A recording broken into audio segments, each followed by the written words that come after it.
chillin', serial killing, pre-cold villains on the mic, got you reeling. 5-star rated from the floor to the ceiling. If you catch a 1-star, no time for feelings. Got a demon DJ on the ones and twos, by the name Beelzebub, so don't get confused. So grab a seat by the fire, roast them all over two, and prepare to hear the legend of the Straight Chillin' Crew. What up, nerds, and welcome to another extravagant episode of Straight Chilling, the weekly horror movie review show where you chill and we kill, slice, dice, and chop up yet another horror movie. My name is Bob. I'll be your host for the evening. This is episode 446, recorded Sunday, October 22nd, 2023. Tonight we're doing our big triple feature, Tim Burton Spotlight. We got 3 Burton movies, and they are Sleepy Hollow, Frankenweenie, and Edward Scissorhands. Before we get into it, let me introduce everyone else on the show. First up, calling in from Washington, D.C., we got your boy Randeezy. What's up, man? Pumpkins. How's it going, buddy? I am really leaning into the season right now because I'll tell you one thing. The fucking stores are not anymore. We are already in full Christmas shit as of today at every store I went to. And I am not having it. I'm not happy about it. I am going to lean into these pumpkins as hard as I can. Pumpkins. There we go. It is pumpkin season still, folks. It is, yeah. The big day is almost here. It's almost upon us, though. It baffles me that they don't keep things out until the day of when people are still probably looking for costumes and candy, at least. Yeah. Like, what the fuck is happening? Dress up as Santa Claus if you want to. I guess you can do that. That's the only option. Last but not least, calling in from Seoul, South Korea, we got your boy Soju. What's up, man? Oh, what up? It's your boy Extravaganza Stains, a.k.a. Ichabod Stains. Credit to Hydraberg on that one. Yeah, credit to Hydraberg and also all the baggage therein. Certified Cooter nickname. All right, that's a choice. Ladies' man over here, you know? Yeah, that's one way to describe it, yes. Getting them pies. Such interesting lives. Pounding all them pies. God damn. Oh, yeah. Pumpkin pie, sweet tater pie, all the pies. Pecan pie. Pecan. Give me one of them pecan pies. I don't even know what accent that is. Like, what? That isn't an. Where are you from? That's hollering gentlemen at any store. I need pecan pie. I need the pecan pie. Pretty pecan pie. It's kind of country, but not really. Yes, that's what a boy likes. Kind of country, but not really. Let's tackle a little bit of housekeeping real quick. Here is your final reminder. We do have our November poll currently posted on our Patreon website. If you support us at the $5 level or above, you get the chance to vote on a movie we're talking about this November. The theme for November is killer food, and the movies to vote between are Ice Cream Man, Attack of the Killer Tomatoes, and The Stuff. Whoa, Bob. And Rigatoni. How those numbers looking, Bob? About the same. Attack of the Killer Tomatoes doing pretty well, about 50% still. Still a few folks out there left to vote, so it could swing either way, but we're probably talking about tomatoes. Cool. People are ready for the truth about the big tomato lobby and what they're hiding from us. We're going to blow the roof off this sucker. We sure are. Yeah. Get your votes in. You got a few days left before November, and we'll see what we're talking about. We're dropping one more Simpsons minicast. Treehouse of Horror 14 is dropping this Friday, the 27th, on Patreon. Slam that into your ear holes if you have not been keeping up with it. That's 4 straight minicasts, all Simpsons Treehouse of Horrors. Boogeyman! You nailed the window shut! I'll get the gun! Wrapping it up for the season, boys. The last one. Here we go. You got to shoot the boogeyman. Like, that's the only way to get rid of him. He's weak. He's weak against bullets, knives, and conventional weaponry. Loomis He might share a passing resemblance to your neighbor, father, or somebody else that might also have access to your home. Pay no attention. Just start blasting. He might want something sexual. I don't know. In this house. So yeah, get your mini cast over on Patreon. That's really all we got for Patreon. Rounding out the end of the month is a little thin. Do you guys have anything you need to plug? Oh, I do. Make sure first you check out Bob's new Tiki video up on our YouTube page. This is the last one for 2023. This is the 4th one for the year. I think the 8th one overall. So we got quite the menu kicking. Bob, this was for National Sasquatch Awareness Day, which was last Friday. Tell us a little bit about that one more time.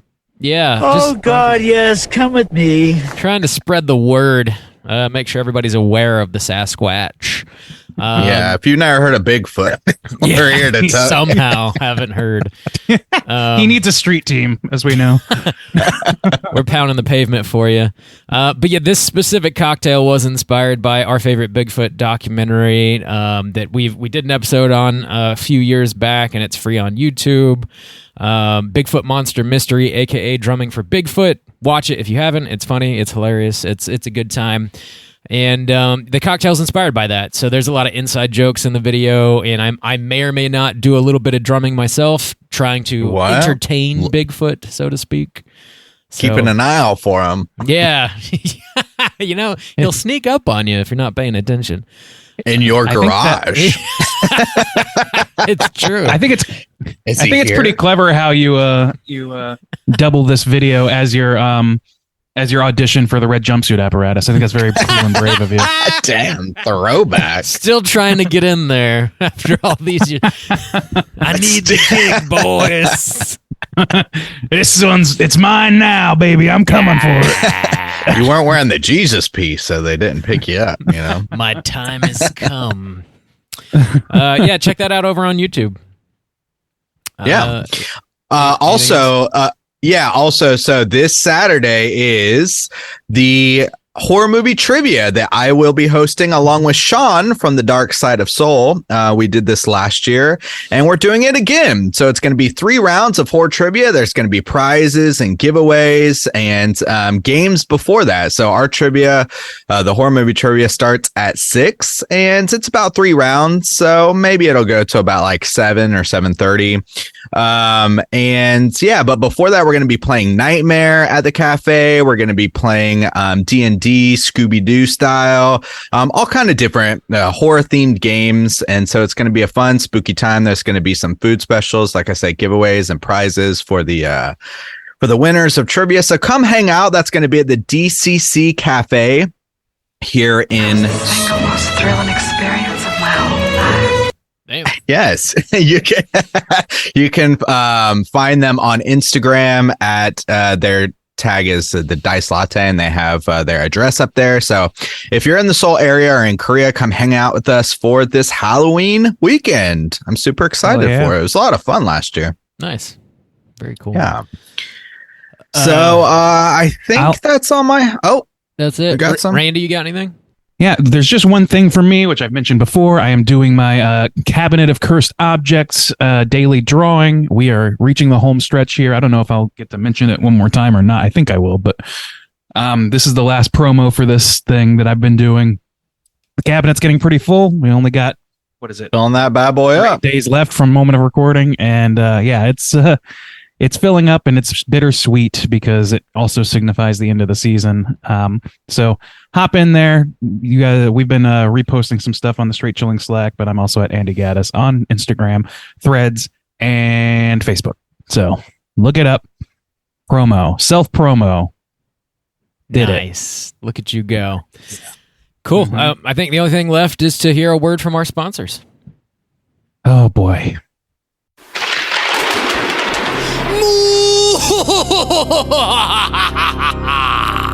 Gather round, all you ghastly ghouls, and kick off this Halloween season with scary good music and even scarier movies. Monster House Records is a brand new vinyl record retailer specializing in punk rock music and horror movie memorabilia.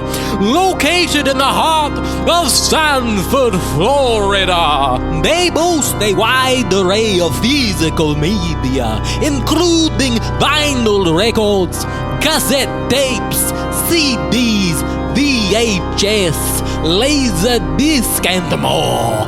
You can also find vintage tees, books, and plenty of toys. Come for the music, stay for the chills and thrills at the Monster House Records. Be sure to follow them at Monster House ORL or visit them on their website at monsterhouserecords.com.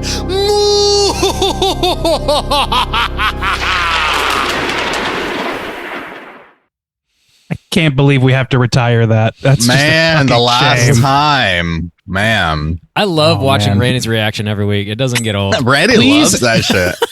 Everyone go to Monster House Records. Give this man money so that he can be on our show every week from now on. This fucking We can make show. more and more ads. Support this man.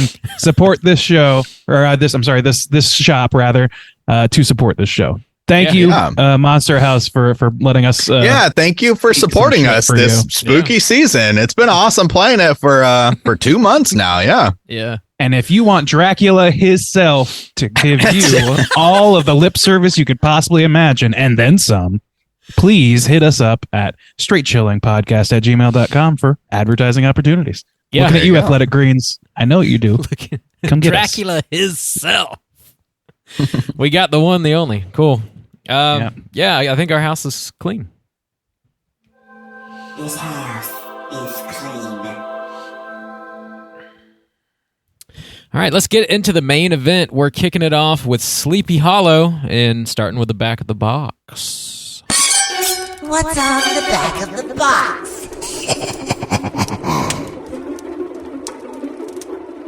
All right. So this is Sleepy Hollow from 1999. The back of the box says, set in 1799, Sleepy Hollow is based on Washington Irving's classic tale, The Legend of Sleepy Hollow. Faithful to the dreamy, custom-bound world that Irving paints in his story, the film mixes horror, fantasy, and romance and features an extraordinary cast of characters that dabble in the supernatural. Directed by Tim Burton, starring Shaboy Johnny Depp. Rated R for graphic horror violence, gore, scene of sexuality. Whoa. Pie consumption. Man, how many R-rated films has Burton done? Not many, I don't think. Not a lot. This, Kind of rare. I don't know. I'll look into that though. That's Was a good Dumbo question, R-rated? I don't know. Maybe. Probably. Peanut consumption. The things that thing does with its trunk, I swear. God in heaven. Good Lord. Oof. Yeah.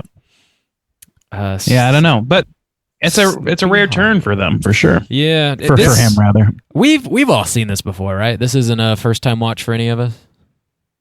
Oh no. It's been some time though Yeah, for me. yeah. Juice pays it all the lip service every year, but for me, it's been probably a good 5 to maybe even 10 years that I haven't seen this. Yeah, it's been a minute for me, but I'd definitely seen it before. Recommendations. Would you? Juice? Just to go Would back you fuck to the Headless Horseman. Yeah, just to go back to Randy's question. So Tim Burton has released 3 R-rated films. Maybe we'll play that for trivia, actually. Maybe I'll hold on to that. I just looked it up too. So Oh, never mind. Randy! Damn it. I'll just drink. It'll be gone. So in they 5 minutes. are Ed Wood, Sleepy Hollow, and Sweeney Todd. Yeah, Sweeney There you go. Todd. That's a bloody Sweeney one. Todd makes sense. Yeah. And Yeah. so, yes, I've seen this many times. It's been in my yearly rotation for Halloween for some time now. I don't know exactly how long, but yeah, I've seen this many times, covered it a couple times. And yeah, I would absolutely recommend you check this out, especially for Halloween season. You got 1 week left. If you haven't seen this one before, I think this one will really set the mood for Halloween. So yeah, check it out. And I think it's definitely in the top tier for Tim Burton for me personally. So yeah, I would. Randy, how about you? You've been swaying a little bit on this one. Would you recommend people? Yeah, check it out now? So I haven't, like I said, like I've been in the past a little bit like more critical of this movie. It was not one that was super high on my list. I saw it in theaters. I remember feeling like it was like fine. But it didn't leave a mark and it just didn't really invite me to come back too often. I think that has changed for me. I think that like at that time when it came out, maybe there was a little like Burton mall goth fatigue going on in my middle school life. Mall goths. I really don't. I was among them. You hate what you are, so that's the mall goth code. I gotta say. I hate myself. I don't know. Like I don't know. I was just like, this feels like it's made. It's the same problem I had with Charlie and the Chocolate Factory to some degree. Is I was just like not in a place where I could accept that. And that movie has its own problems that are actually like legitimate. The problems I had with this movie were largely aesthetic and just fatigue. For the same reason that if a great superhero movie came out this year, I would be a little bit more inclined to passe it. But maybe in 10 years, when it's not every movie is a superhero movie, I might be more into it. So that's kind of what I think it was if I had to guess. But the short answer is yes. I would recommend this for Halloween season in particular. Yeah. All right. Bob, how about you? Would you recommend people check this out? Yeah, it's probably more of a light recommend on my part. I think this is more of like a mid-tier Tim Burton movie for me. I don't love it. I don't hate it, but it does have like some good Halloween vibes. So I'd say if you haven't seen it before, now would be a great time to throw it on for sure. And I think this version is preferable to me than like the animated one we just talked about last week. Well, so yeah. Throw this one on, I would say.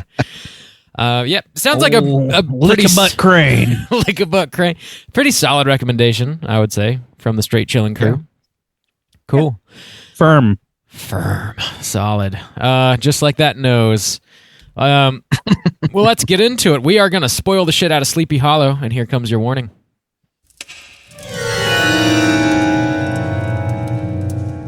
Spoiler warning.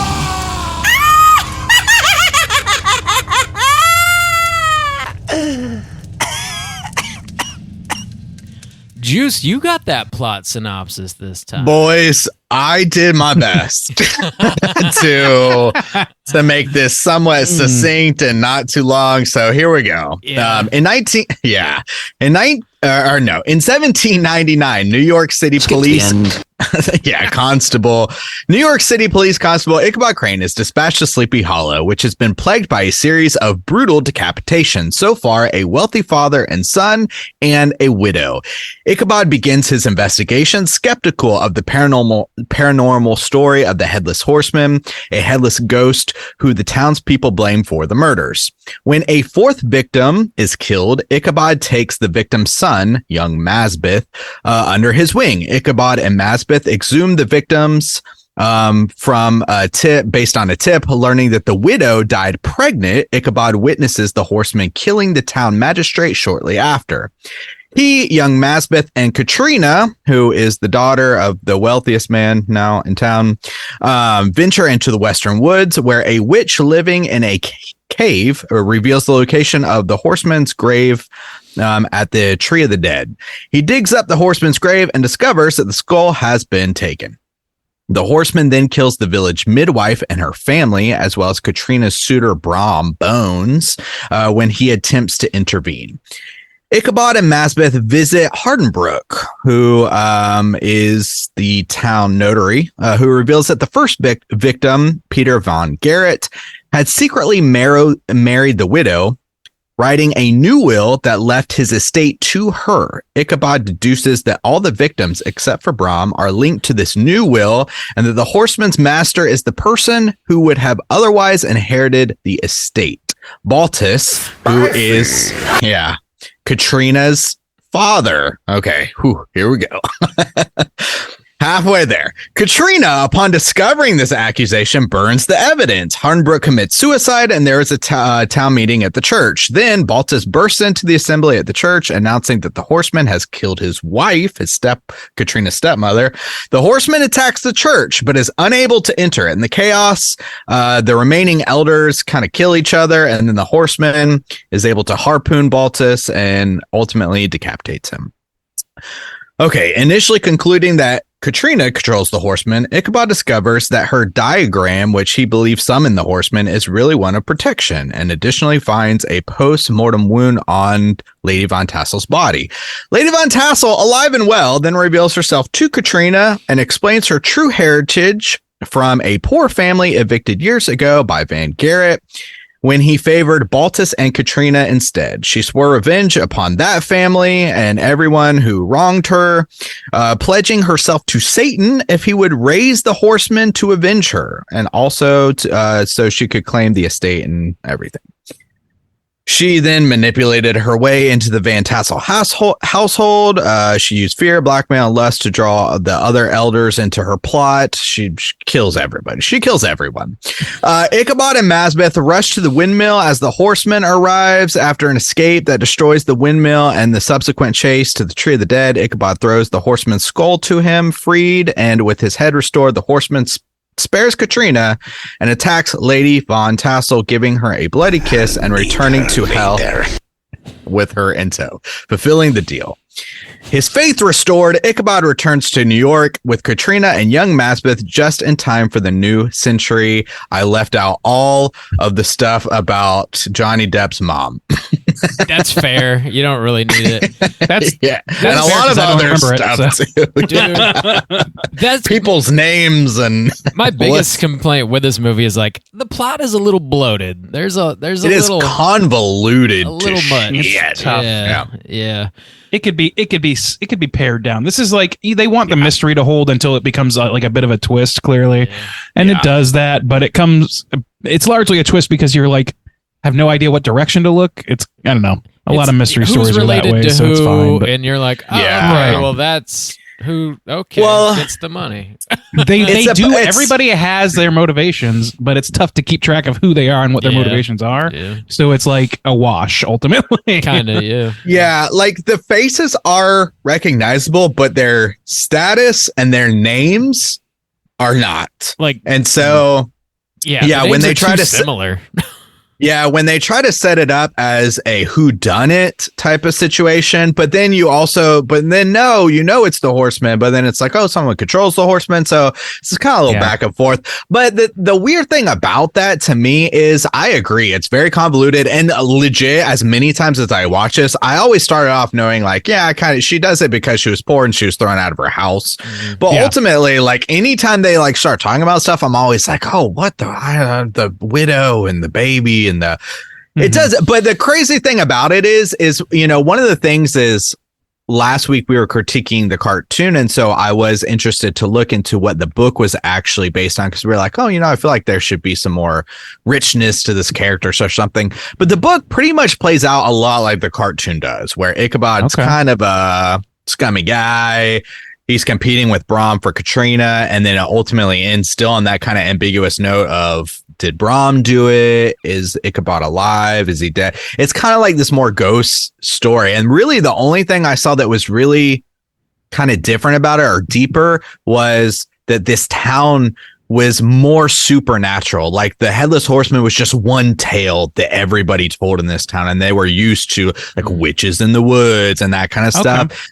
And so, I mean, I got it, it is bloated to shit and it doesn't make a lot of sense a lot of the time. But, they did a good job of making it more interesting and suitable for film, I think, than what it was. Sounds like it. Well, they definitely made it more updated and gave it a modern spin, certainly. Like it sounds like it's pretty unrelated to what was written originally.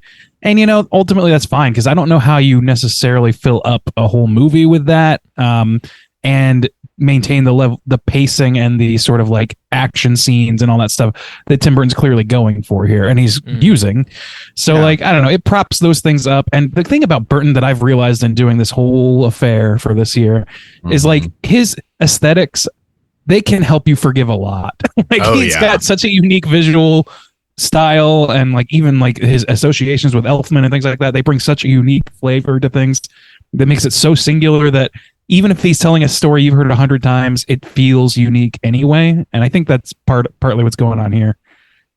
Yeah, and he always has a baller cast to rely on too. Like he's got his stable of players that he calls upon: Johnny Depp, Christina Ricci, Christopher Lee being in the beginning of this as a judge. Completely forgot he was in it. I wish he was in it more than he was, but that was kind of a nice little cameo for him. Christopher Walken is the Headless Horseman. Like he always gets baller people in his movies, and that definitely helps. He got Dumbledore and fucking Ferris Bueller's Principal on the same set. Yeah, that's pretty fun. Yeah, the style is one thing that really just makes me want to watch this every Halloween because, I mean, they start off, you got the scarecrow at the beginning. I mean, from the very beginning, it's bringing the spooky vibes. It's bringing his aesthetic where it's, you know, you're sucking almost all the color out, but then the pops of color that you do have are these awesome jack-o'-lanterns or something like that, you know, the kind of fall colors. Pumpkins. And yeah, it looks fantastic. And it really just... It looks cool and autumny, like temperature wise, and just this quaint little town. I think he brings it to life in this kind of beautiful way. And so a lot of this movie is about the kind of feeling I get from it. Not necessarily, you know, at this point, obviously it would be terrible as a whodunit because I've seen it so many times, but it's like coming back to this aesthetic. It's almost like decorating my house for Halloween. You know, it really kind of like sets me in that space, and it's got some fun action. It's got some gore, but it's not so over the top. It's kind of that balance between fun Halloween gore, you know. It's not like fucking Hostel or anything like that, you know. I know, so you know, he doesn't revel in it. No.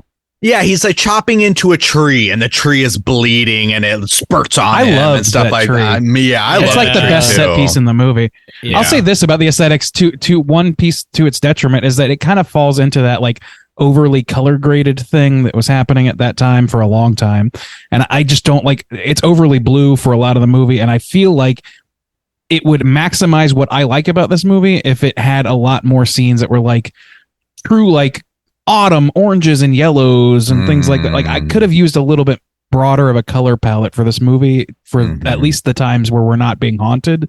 You know, I understand that it's a beset town and it's supposed to be like kind of gloomy or whatever, but I don't know, like aesthetics wise, if I'm leaning on that this heavily, I kind of want a little bit more of that orange festiveness. Yeah, like a cornfield or a pumpkin patch or just some full foliage, you know. Stuff it's a little too close to the witch, but it doesn't have like the stuff under the hood that the witch has. That's true. It's a little overly blue still.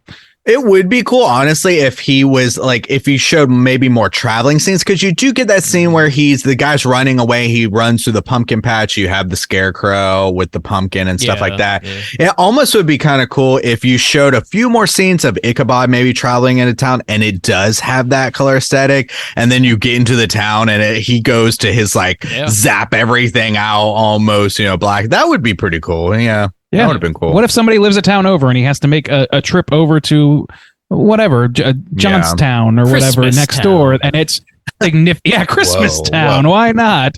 It's not like it hasn't been done. But yeah, I just wish there was a little bit more of that in the mix, because it really does kind of like keep things on a very similar visual plane for the bulk of the movie. I just want a little bit of contrast going on. Yeah. I love the color of the blood. It's like really, really deep, and when it spatters on Johnny Depp's face as he cuts into the tree, it's like a really kind of jarring scene. You're like, oh my god, the color! You know, it kind of hits him in the face and hits the audience. Colors. In the face. I think like some of the stuff they added to the lore of the Headless Horseman in this movie is really cool. The idea of his blade being like super hot and cauterizing wounds immediately. I like that. I like that, you know, that his skull was taken, and that's why he comes back, and like they give him his head, and it like grows the flesh back all around it, which is like maybe a little goofy, but I like that idea. I don't know. I like that effect. Yeah, it doesn't age perfectly, but for the cadence of this movie, I feel like it works great. Like this is like there's a little bit of hokiness in the mix with all of Tim Burton's stuff for the most part, even this R-rated thing. And it's like the right level of hokiness. I wish it was more of a practical thing, because that sort of leans in more, because it's sort of that old Hollywood stuff that we'll talk about later with other movies on tonight. But for what it was, for how old it is, and for how they accomplished it, it still looks pretty decent. And the rough edges, I think I can forgive a little bit for that reason. That's another big thing I'm willing to forgive the story with, is because the way that he balances these tones, and I think he makes a lot of choices that we've said in like some other films kind of recently even about like even bringing in Masbeth and making it a kid, you know, it gives it this kind of younger perspective. It does have these moments of little comedy and stuff, you know, when he's cutting in, when he puts on the headset and it's got all these crazy little pieces, when he's like pretending to ride the horse and, you know, reenacting the murder and stuff like that. It's not a comedy, but it's got these touches of lightheartedness and fun amongst this. It's funny. Yeah, it's got, and that's some fun action too. You know, the fight scene with Brom and then I love the church scene. There's a lot of, you know, frantic action going on there and stuff like that. And then, you know, the big windmill scene. So there's these like moments of action and comedy and spooky goodness, and he blends it all in a way that feels like pretty natural to me. Like it doesn't feel heavy-handed or forced in any kind of way. So yeah, it really, again, forgives a lot of like the story. Yeah. I like the tree being filled with the heads that he takes too. That's kind of cool. a neat image. And just the way it opens up or whatever, that's a really great effect still, I think. The windmill set piece is pretty cool too. And it, I guess Burton's got a thing for windmills because there's like 2 big windmill climaxes we're going to talk about tonight. Oh, well, it's Dutch. Well, it's Dutch too. And I think it's just like kind of, I like that kind of, because it is a Dutch town, and so it's relevant, but it also kind of harkens back to some of the gothic horror. You know, we were talking about this being like Americana, and the kind of like gradient blending of that. It's like, obviously you don't have these old castles and these buildings. So, but what actually makes sense, what's practical, and what kind of ties it to the people and the folklore that this comes from? Oh, it's the windmill and stuff. And so, yeah, I like that as a set piece. It does come up later tonight again, but again, it's kind of relevant to what's going on there as well. So yeah, I like it. Yeah, they do tower. You got a windmill, right. Contextually, like he's using them correctly. It's just a little weird that he reuses it, but I think that's somebody with this amount of sway and this number of movies that he has this much sway in.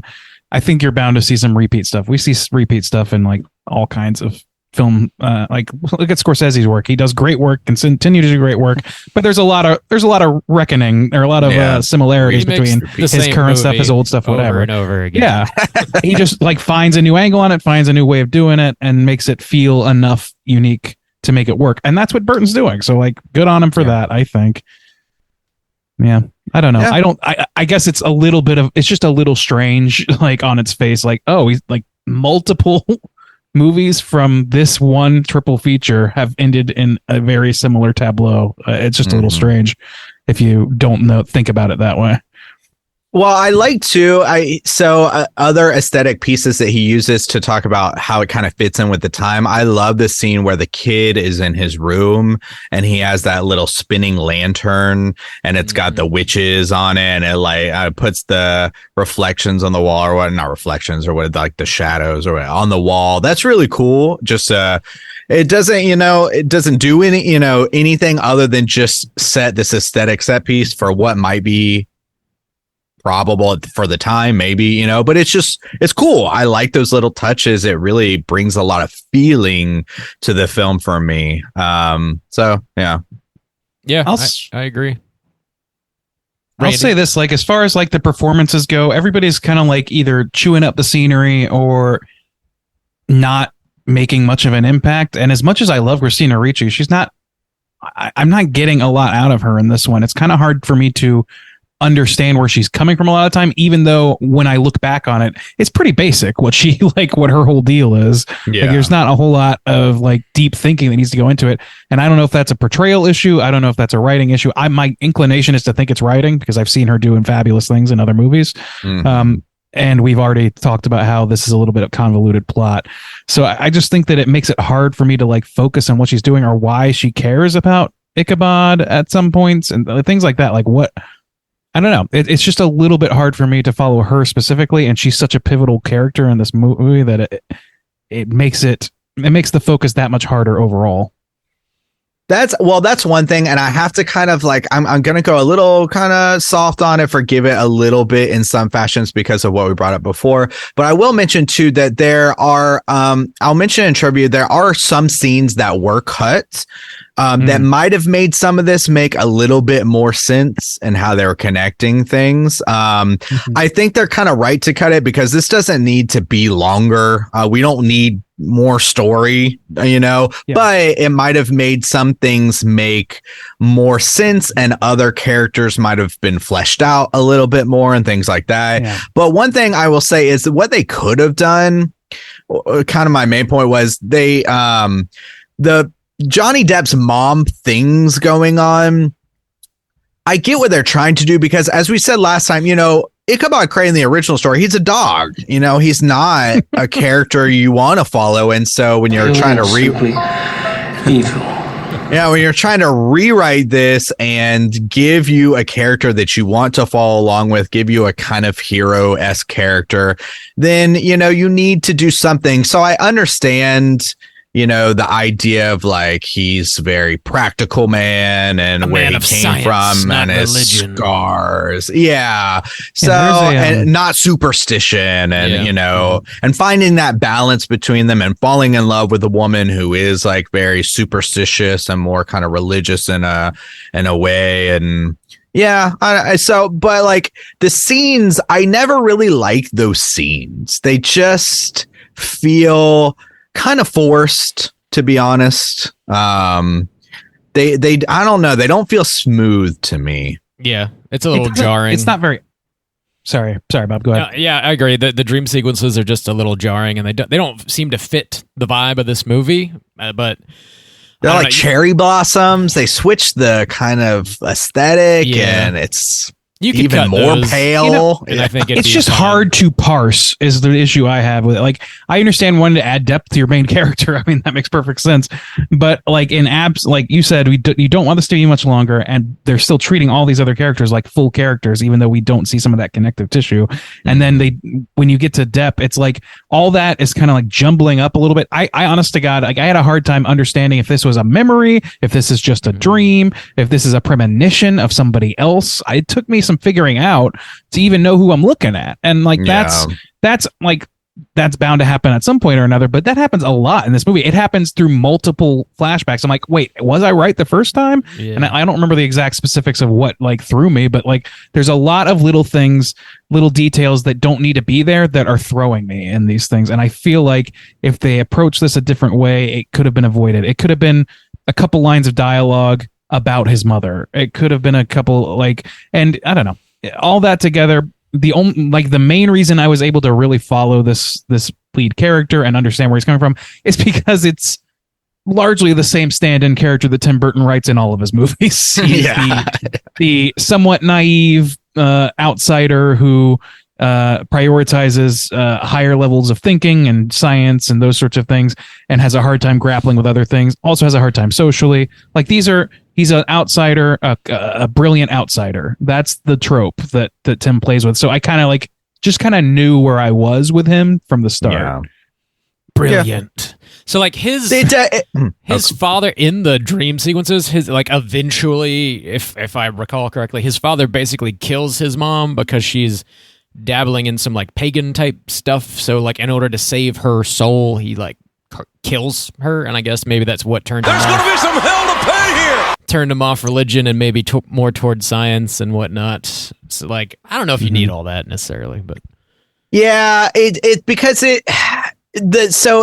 it's just a little too convenient, and also it's a little confusing and convoluted in some aspects because I guess in some ways both of his parents are somewhat religious. It's just his dad is super Christian and his mom is like kind of leaning into like pagan witchery kind of stuff.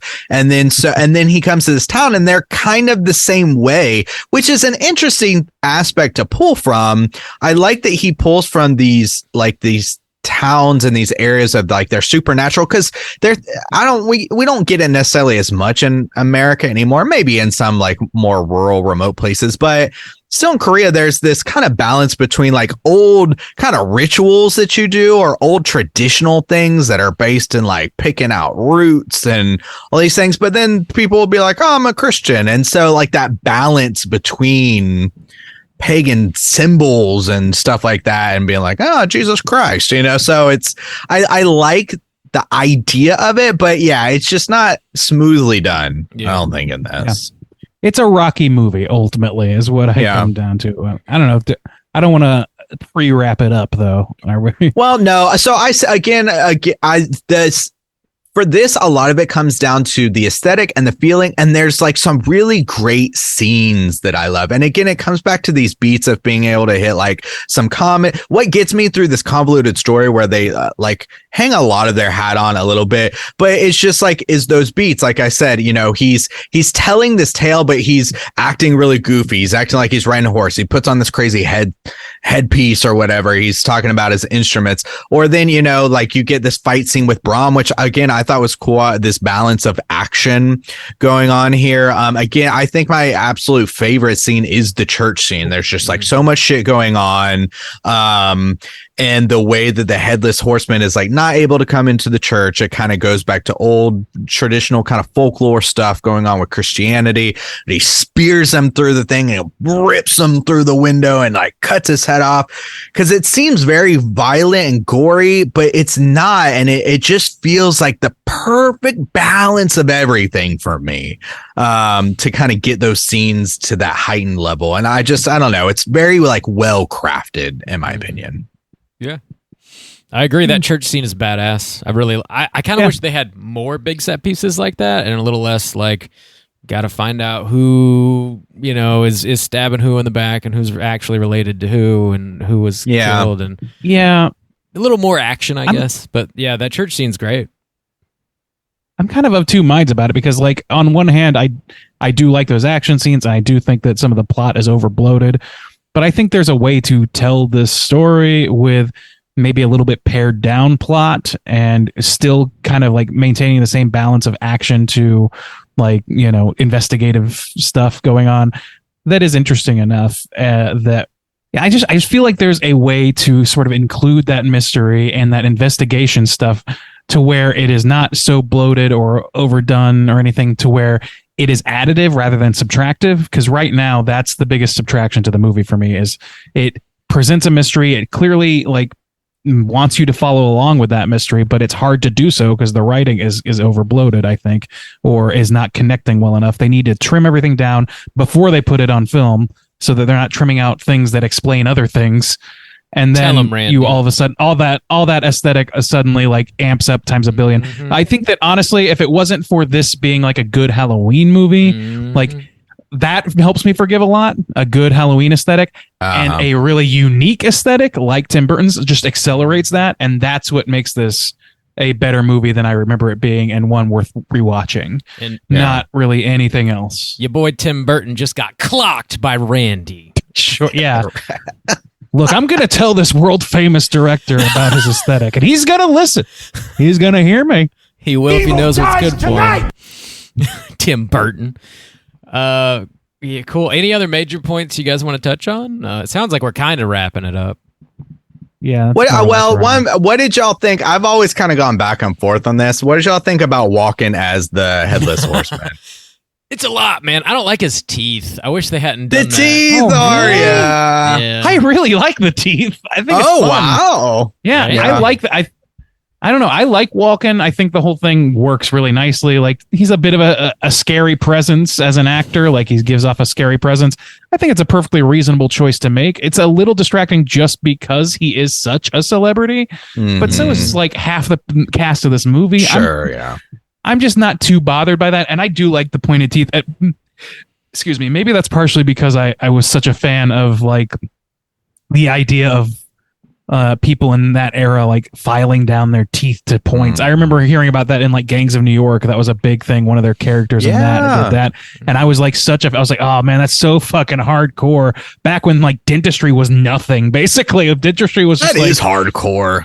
Yeah, like you have to really want to murder people with your mouth to do that. It's pretty rad.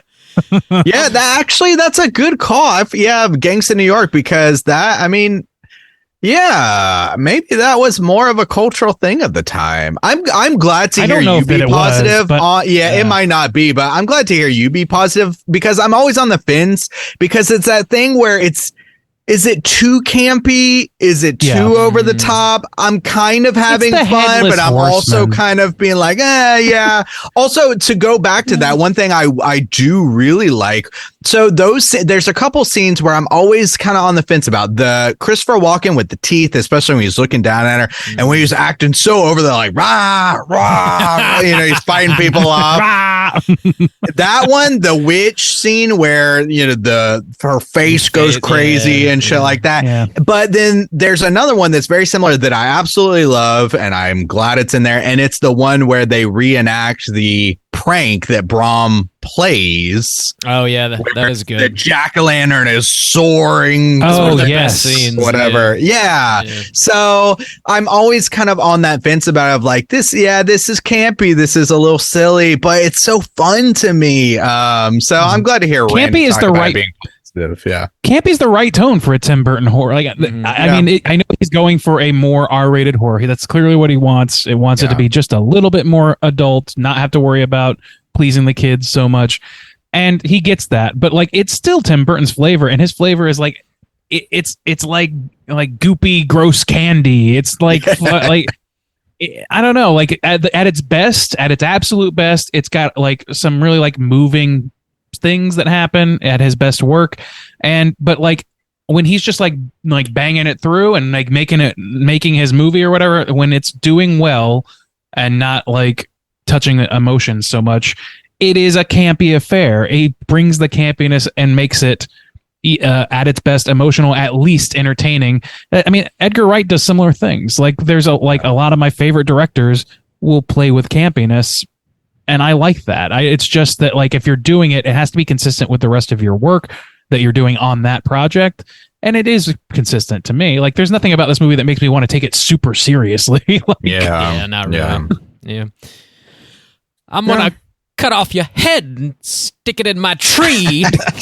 Well, that's another thing. If they had let him talk too much, it might have been a different story. Yeah. It's better to just have him, I guess, growl or whatever. Just be a menacing, like toothy motherfucker. Like it's great. Headless extra Horseman. Teeth, right, Bob? Dude, that boy's got some teeth.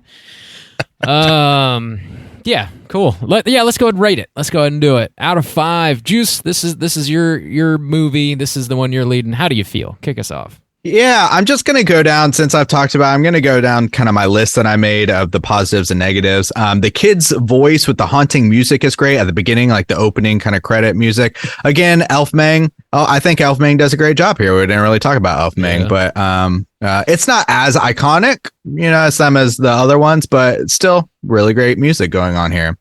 Opening scene with the carriage rolling in the misty nights. You can't beat these aesthetics for Halloween in some ways. I love it. So the jack-o'-lantern scarecrow, fantastic. Christopher Lee, I do wish he was in this more, but it's awesome to see him at the beginning. I think he does good with just this tiny little bit.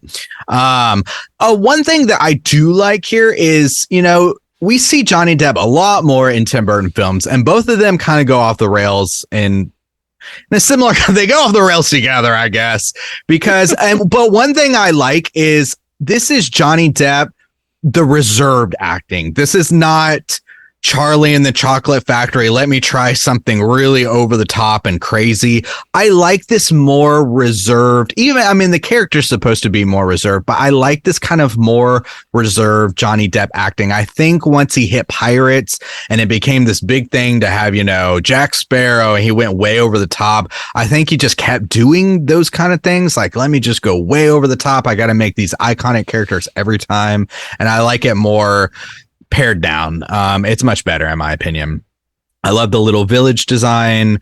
I love the harvest festival feast thing that they're got going on. Fantastic. Lots of Harry Potter squad here. Gotta love that. Walking, love it. Him just going over the top, fighting these bitches. Love the prank scene, throwback to the cartoon. The cherry blossoms, weird for this aesthetic when I get that they switch in. That's kind of the dream sequence. It's just weird and it's too pale. He somehow goes paler.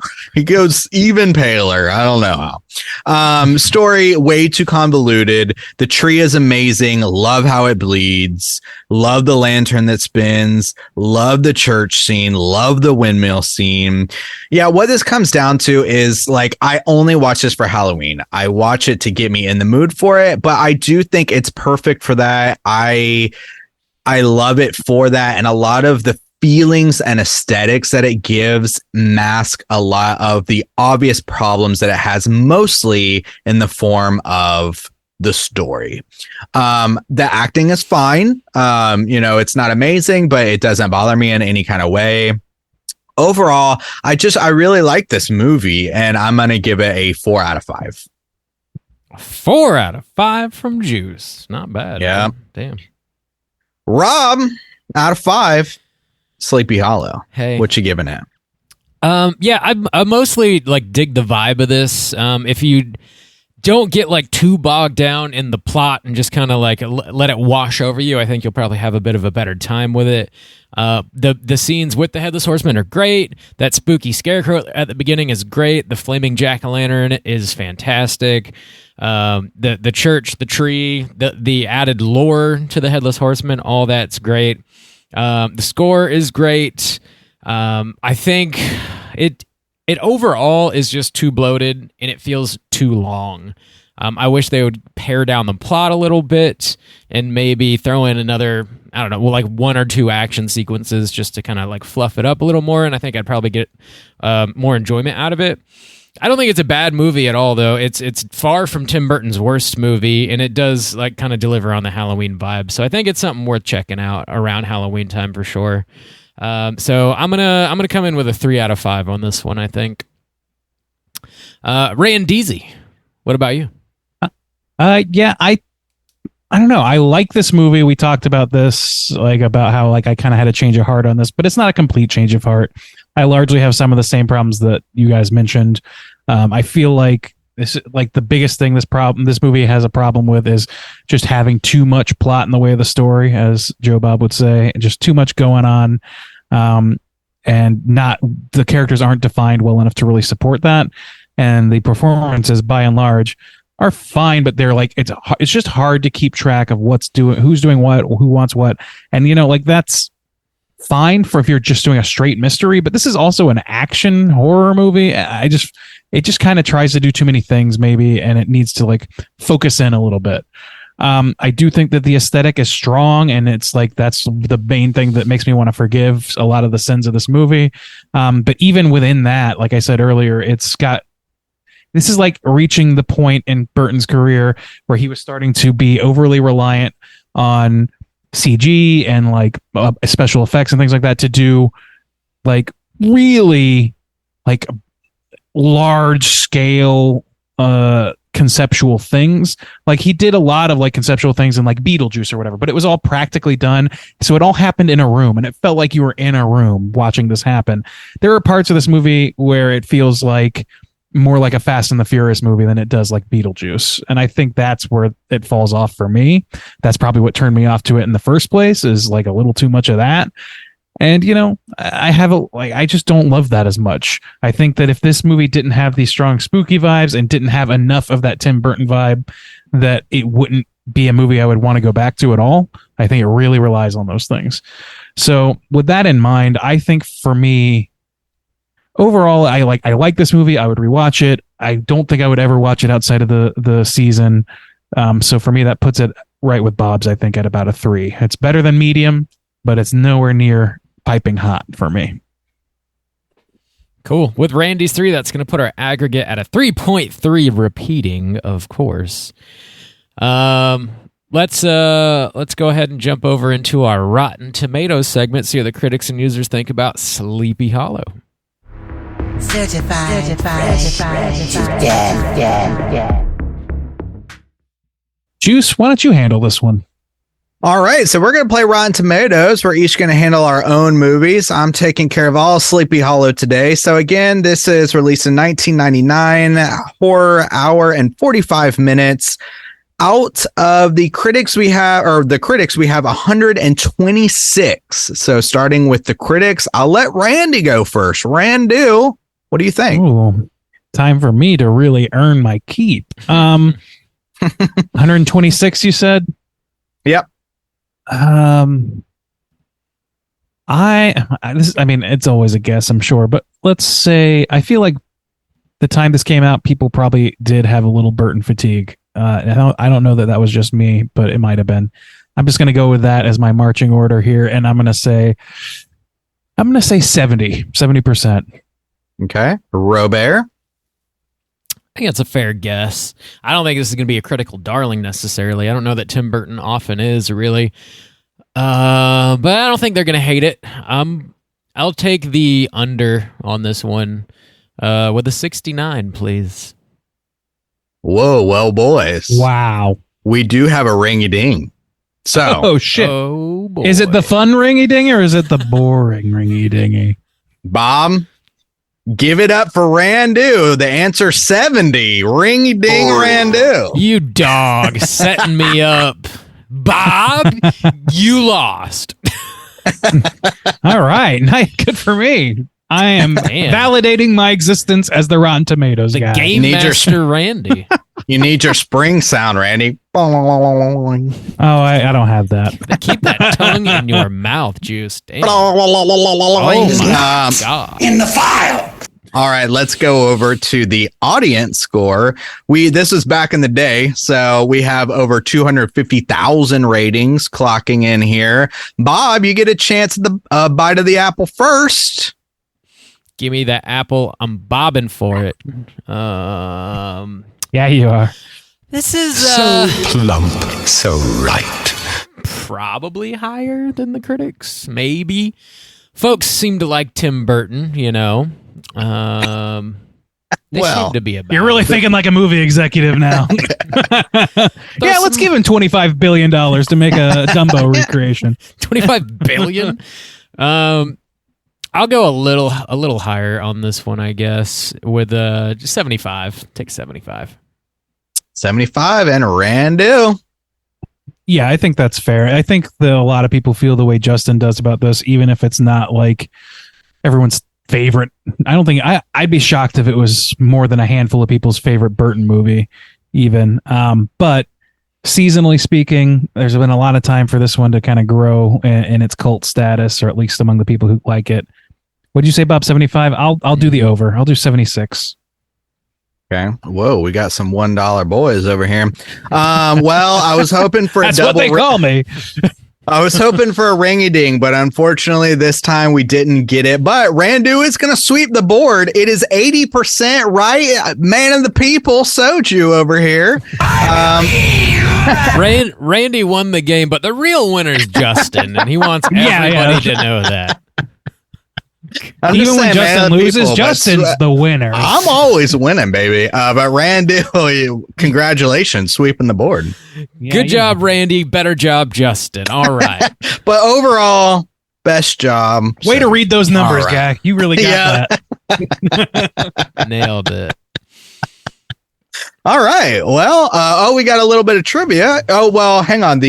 I forgot about the critic consensus. The critic consensus is, it isn't Tim Burton's best work. Debatable. But Sleepy Hollow entertains with its stunning visuals and creepy atmosphere. Wait a minute. Are you suggesting that this is his best film? No, actually, I don't think it is. I was just throwing some shit. All right, because that was about to be the rest of the episode. Cool. So yes, now should we get into some trivia? Yeah. Let's get into some trivia. Let's do it. It's totally time for trivia. All right, so I thought this was cool, like a little added folklore. In the opening scene featuring Van Garrett's murder, the coach driver briefly drives while he is headless. This could be an allusion to the Irish legend of Dullahan, a harbinger of death that is seen as a headless coachman whose stopping brings death to those that see it.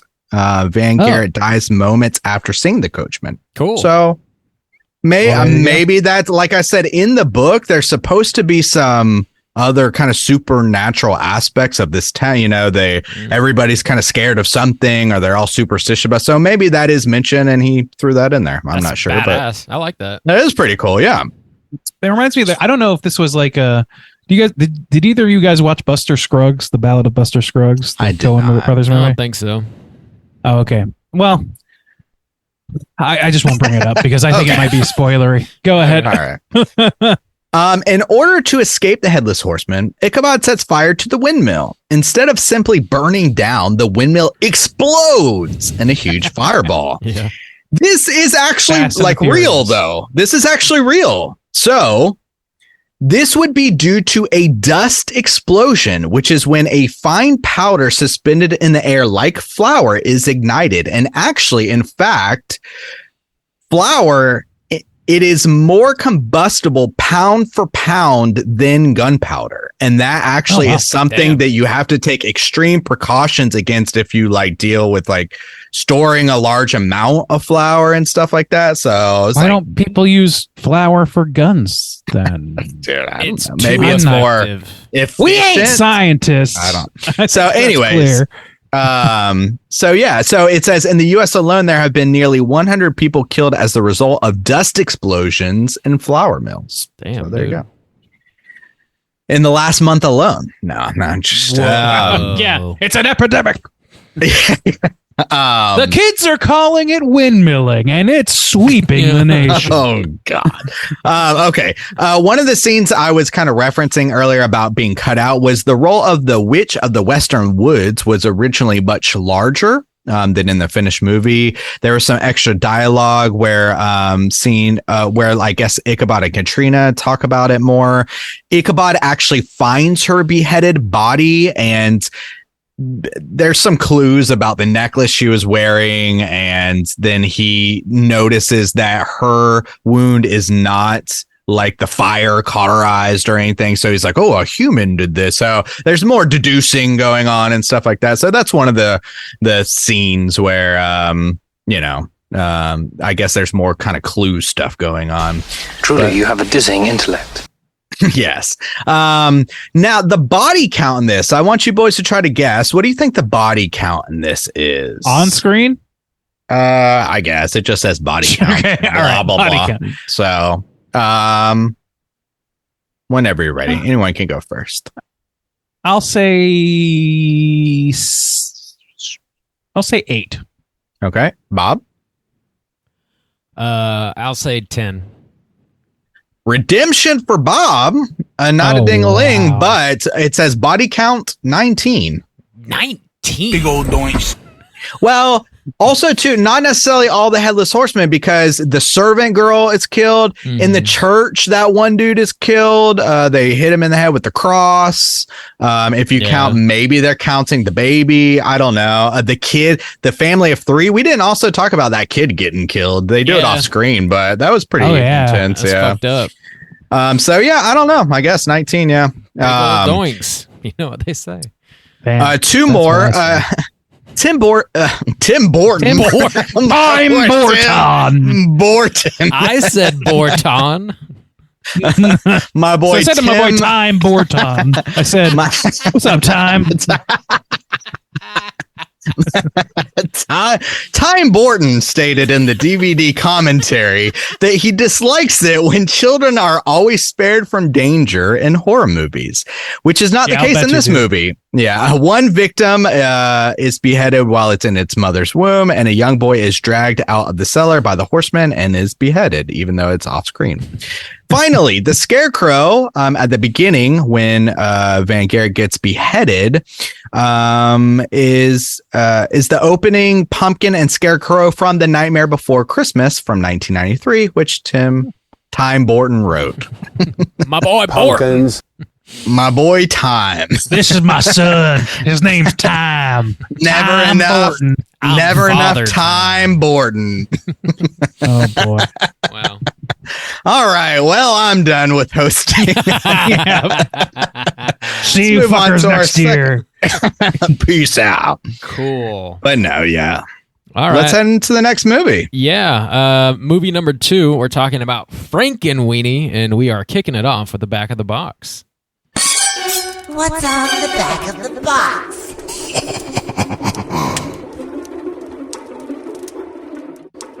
What is on the back of You got this box? You got all these boxes. I got all the boxes, You're baby. a box boy. I'm a box You have boy. all the Tim Burton boxes, Time Burton boxes, Bob? I got that Borton box. There's set. always time for Borton. It's great. Frankenweenie from 2012. This one is rated PG. It's kid friendly. With a run time of 1 hour and 27 minutes. Nice and tight. Not even a full 90. Directed by Tim Burton. Written by your boy Burton, John August, and Leonard Rips. Starring Winona Ryder. Again, Catherine O'Hara. Martin Short is also in this. A whole host of other wonderful, talented folks. Plot synopsis brought to you by IMDb is as follows. When a boy's beloved dog possesses a... Oh, I'm killing it. When a boy's body named Time Burton. We're killing it. Well, the I love consensus. Tim Hortons. It's very good. Hey, it's 8 a.m. for me. What's your excuse? Let's wind that one back. When a boy's beloved dog passes away suddenly, he attempts to bring the animal back to life through a powerful science experiment. Gentlemen, had you seen this movie before, and would you recommend people check it out? Rand Deasy, kick us off. I had not seen this movie. This was a first time watch for me. I was always a little on the fence about it. I like animated stuff. I like horror stuff, but I don't know. When this movie came out, it was like kind of very much in the thick of Tim's Time's downfall. And in terms of like public response to his movies.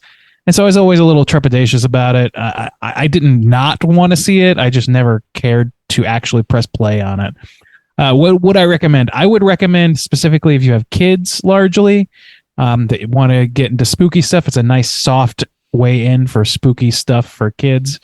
I think that's definitely where my primary recommendation comes. I would also recommend for animation dorks. Not a super strong recommend otherwise, but I would not discourage anyone from watching it either. All right, Juice, what about you? So very much like Randy, I did my first watch last year. And I was thinking the same thing. I mean, it was in the middle of when Tim Burton was doing a bunch of remakes. You have your Alice in Wonderland, your Charlie and the Chocolate Factory, your Dark Shadows, nothing original, hadn't been good for a while, almost just kind of like a parody of himself in some ways, so I skipped out on it. And so I watched it last year. And yeah, I was pleasantly surprised. I think my expectations were super low. And so going into that, I thought like, oh, wow, and it kind of went back to his old stuff. Again, not as maybe as good as or potent as the original, because we've seen some of this themes and characters before. But I was pleasantly surprised that in the midst of all that like kind of crap he was making, that this kind of got made and it was solid. So yeah, I echo Randy that I think this is really great for kids. In its just the overall package. I like just some of the things that they're referencing and the style of it being black and white and stuff. So I think that's really great. It's a great gateway horror for kids, and it's a light, spooky season watch as well. I think this is another good one that's like fun for Halloween, if you want to throw something light on. So yeah. Recommend it for that. Bob, how about you? Had you ever seen this before? You kids like gateways? You want some gateways, kids? Yeah, that's what the kids are all asking for these days. Yeah, like you, I think the first time I watched this was last year. It wasn't like a priority by any means. Really? Yeah. I didn't know everyone here was fresh to it. Sounds like it. Certified fresh to death. But yeah, I like it overall. I think the style is really cool. Obviously, it's pulling a lot from Frankenstein. It's got a lot of like silliness to it, and there's not just like one reanimated Franken dog. There's a whole host of creatures in this that are like kind of fun. It's a great short, kind of straight ahead thing. I don't know that it's really bringing anything too new to the table, but it would be a really cool way to introduce some younger folks to not just Frankenstein, but even like some like kaiju lore and stuff like this. Yeah, I think it's pretty cool. It's a fun watch, and I would overall recommend it. Yeah. Nice. All right. Decent recommendation, I'd say. Across the board again from the Straight Chilling crew. I'd enjoy going to the weenie roast very much. Ooh. We are going to spoil Frankenweenie, and here comes your warning.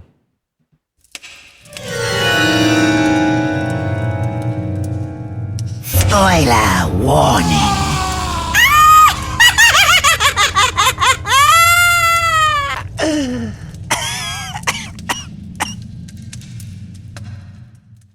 Bob, do you have this plot synopsis? I got it. I got it right here. All right. I might get some coffee while you're talking. Well, I'll wait till you get back. I don't want you to miss. Nope. anything. No, Bob, you just keep on rolling, baby. That's not a consensus. All right. The plot synopsis. Dude, that shit's still cracking me up. Plot synopsis for Frankenweenie is as follows. Victor Frankenstein is a young scientist and amateur filmmaker. He lives with his parents and beloved dog, Sparky, in New Holland, the town of New Holland. His dad suggests he play baseball to get out and make some new friends. Victor hits a home run and Sparky chases the ball into oncoming traffic and gets hit and dies.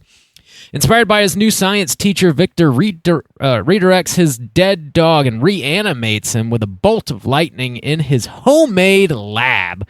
Neighbor kid Edgar recognizes the dog and blackmails Victor into showing him how he brought his dog back to life. The two together reanimate a fish, but it turns invisible due to an error in the process. Edgar tries to show the fish to his friend Nasser, but it's gone, leading him to believe that the reanimated animals are only living for a limited time. Fearful of losing the school science fair, another kid named Toshiaki and his buddy Bob make a rocket out of soda bottles. Bob breaks his arm when they test it, and eventually the science teacher is fired from the school. Edgar reveals what he and Victor have done to Tokiyashi, Nasser, and Bob. They all decide they also want to reanimate their animals. Victor's parents discover Sparky in the attic and are very upset, causing the dog to run away. Victor says he just wants his dog back, and the three of them go looking for the dog. When they leave, Victor's classmates invade his homemade lab. Mr. Whiskers is turned into this large cat-bat creature thing. Edgar makes a were-rat. Nasser brings his hamster back to life, and Tokiyashi's turtle turns into a giant Gamera-like creature. And Bob's sea monkeys finally turn into these like humanoids from the deep type creatures that crawl out of the pool. Bob and Toshiaki ask Victor for help. They feed the sea monkeys salted popcorn and they explode. Colossus is stepped on by Shelly, the giant turtle. The were-rat and Shelly both return to their original deceased form. There's some electricity involved here. Mr. Whiskers grabs Elsa's poodle and takes her to the windmill. Elsa and Victor chase after. The townsfolk blame Sparky and chase after him with torches. Elsa's uncle accidentally ignites the windmill. Victor and Sparky save Elsa and Persephone, but Victor is trapped inside the windmill. Sparky saves Victor and then is dragged back inside by Mr. Whiskers, where the windmill collapses, killing them both. So Sparky is dead yet again. The townsfolk all gather and reanimate Sparky using their car batteries, and Persephone and Sparky touch noses and produce tiny little sparks and live on happily ever after. Roll credits. There you go. All there. right. Yeah. Yeah, very Frankenstein-y. You know, I mean, the kid's name is just Victor Frankenstein. Yeah.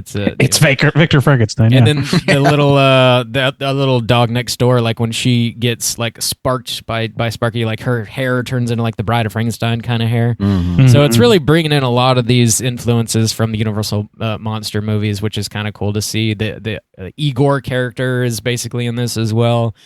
And the kaiju aspects are in there. So like, yeah, it's kind of a cool way to introduce a young person to a lot of neat stuff that they could dive deep into when they get a little older if they wanted.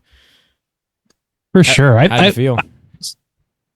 I like that. That's the best part of it to me, is that it's just like repurposing all of these classic monster stuff.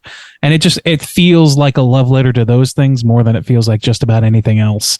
I guess it's also like you could argue certainly, and I'm sure that this is in the mix with the marketing, that it's also a love letter for Tim Burton to his former self, to the short that he put together that this is based on, to his aesthetic. Like, this is the most we've seen of Tim's like direct, unfiltered aesthetic. that in years. Like, I don't remember what else he had done around this time that would have been like so identifiably Tim Burton's hand at play. Maybe The Corpse Bride might be the most Corpse Bride, thing. These two, I think, and that Corpse Bride came out after this, didn't it? I'm looking at 2005, so it had been 7 years. Wow. Since he had made the Corpse shit! Bride. I thought they were around the same time. Well, anyway, so like, yeah, this is like going back to animation, but also going back to like what is clearly his character design and all that sort of thing. It feels like an artist telling a story through his own lens. That's what we like that about Tim Burton. When it starts feeling like more of just like a blockbuster or whatever, when it starts feeling like a Dumbo or just like a Charlie and the Chocolate Factory or whatever, it stops having that sort of like very recognizable, even if it wasn't recognizable, very like individual flavor. So this movie has a lot of that. I gotta love it for that. And the look of it, I love that it's in black and white. That is a hard sell in Hollywood. So the fact that he pushed for that and got it, good for him for that. And he's been able to easily been to do forced him that. to do color. He's been able to do that multiple times too, which really just goes to show like how big his name is.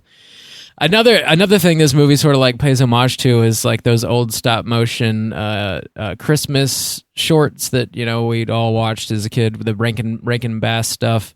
With the Burgermeister is just in this movie, like that character. He looks identical in this movie, which is definitely like a bit of an homage. I don't know those shorts, I guess, well enough to recognize that. Yeah, oh, really? Yeah. He's the neighbor, the old crusty neighbor who's really stoked about the a lot of Holland Day. I didn't realize he was a Rankin Bass figure though. Like, he looks very similar. Well, a lot of them look very similar to the designs that were made in Nightmare Before Christmas as well, which is, at this point, an established and beloved Christmas property. But what I was going to say, going back to the black and white, is I even love it. Starts off on the perfect note of the Disney castle going black and white with the lightning. I love it. I love it. It's so fun. And that's why I think this is a really fun, good one for getting kids into horror. Because another thing that it really reminded me of was the kind of approach of Del Toro as well. Thinking about Shape of Water and how he was describing that, and how you kind of have these established kind of monsters that are very famous that are usually on the other side of things. You're running from them, you're scared of them. But in this one, it brings a lot of heart because, the story of Frankenstein is one, where he creates the monster and then they fight each other. It's hideous. He hates it. And this one, it's the dog. He loves it. And it's so sad to see the dog go. And you get the misunderstood perception of the monster through the dog. I mean, a lot of people are dog people, or even it's not just, it's pets towards the end. It's all of them. And so that's really precious to me. And it has that kind of flair of listening to Del Toro talk about the idea of the monster and like how he identifies with them and the idea of being a monster in society and stuff like that, and an outsider. And it's just like very precious. I don't know. So I think this has a good spin on the idea of horror and monsters and putting it in that kind of kid's perspective. I think it works well for that. Yeah. I feel like this, like I had said something similar earlier, but like the whole movie is not just a love letter to like that one project. It really feels like he's reintroducing things from his past. Like he's reusing all that. When we talked about how he reused the windmill, like that was in Sleepy Hollow, a direct reference to Frankenstein. Like in this, it is also a direct reference to Frankenstein, but it's also a reference to his previous work. And a lot of this stuff in this movie is kind of that. It's like, it's black and white, like some of his previous work. It's, I don't know, like the characters, all their models look the same as his previous, not the same, but like they're built from the same stock and really fleshed out in that direction. So I don't know, like I feel like him having like even the exploration, like you're just talking about, of the monsters, that's something we've seen before, and he does it well because his point of view tends to be this point of view where it's the somewhat naive, lovable outsider who doesn't know how to socially integrate, and is misunderstood because of that. every single movie we were talking about tonight has an element of that, and like so many of the movies that are iconically him deal with that exact thing. So this is like the kids version of that. Like this is the kid friendly version of that, with all of like his whole career sort of like rolled into this child friendly packaging, and I think that works. Like it largely works. I don't think that it works perfectly, at least not from an adult perspective. But as I don't know, distilling it down, all the things that that motivate him as an artist, all the things that inspire him as an artist that he's used before because it's so inspiring, and going back to that to like produce something for kids, I think that's kind of fun. I don't know. I like that about it. It's a message. It's a warning to all parents out there that try to make their little monster kids go outside and play baseball against their will. Their dog's going to die, and shit's going to go off the dad. rails. The dad that doesn't get it. That's another one. I just don't get it. Well, there's a mom, or there's a lot of great self-awareness here, and there's a lot of commentary that it does feel very personal for time here, because not only that perspective of the kid making the movie, Victor making movies in the beginning, and obviously this is one of his very old shorts that he did, so this idea, but even one of the characters that I really love is the teacher. Yeah. So like when the teacher comes in, and one of my favorite scenes, it's a very kind of potent commentary of the parent teacher conference or whatever, where he's in the thing. And I love the kind of misunderstanding of him. He's very passionate, but in his passion, even the mom, who I think is the most understanding, even the dad who doesn't get it, or where he's still, well, our son really likes this teacher. Maybe we need to approach this from a different perspective. But the teacher's so passionate. He's just like, you are all damn fools. And I want to crack your kids' heads open and get into their brains. I love that shit, but it also feels kind of self-aware in a bit from like an older, more mature type of perspective of like how you sell being different, maybe, or how I don't know. It just feels, a lot of the commentary he's making feels potent in a very kind of kid friendly way. But as an adult watching it, and as this, like, knowing that this is Tim Burton kind of revisiting things as an older, more mature filmmaker who's kind of like been in the business and kind of been seen as like cheap and stuff for a while, I can see like his like gears working here, and like it's like this self-reflection in many different ways, I think. Yeah, I think that's true. I think that's true for sure. I don't know, like the things. This movie also though has some problems. I was not a huge fan of like exactly where it ended. Like I understand it, the logic of it makes perfect sense. Like this is a kids movie. End it with the dog and the family being happy. I understand that impulse, but I don't think that. I think that ultimately undercuts some of the messaging that this movie could have. Yeah, it's not just about like people not understanding you and you feeling like an outsider because you're a scientist and them being too ignorant. Or it's not just about that. It's also about like what to do with your grief. And ultimately, what happens is that what he does with his grief is he cries about it. He gets kind of over it, and then it just like doesn't matter because he's back anyway. Yeah. Well, the dog should have died.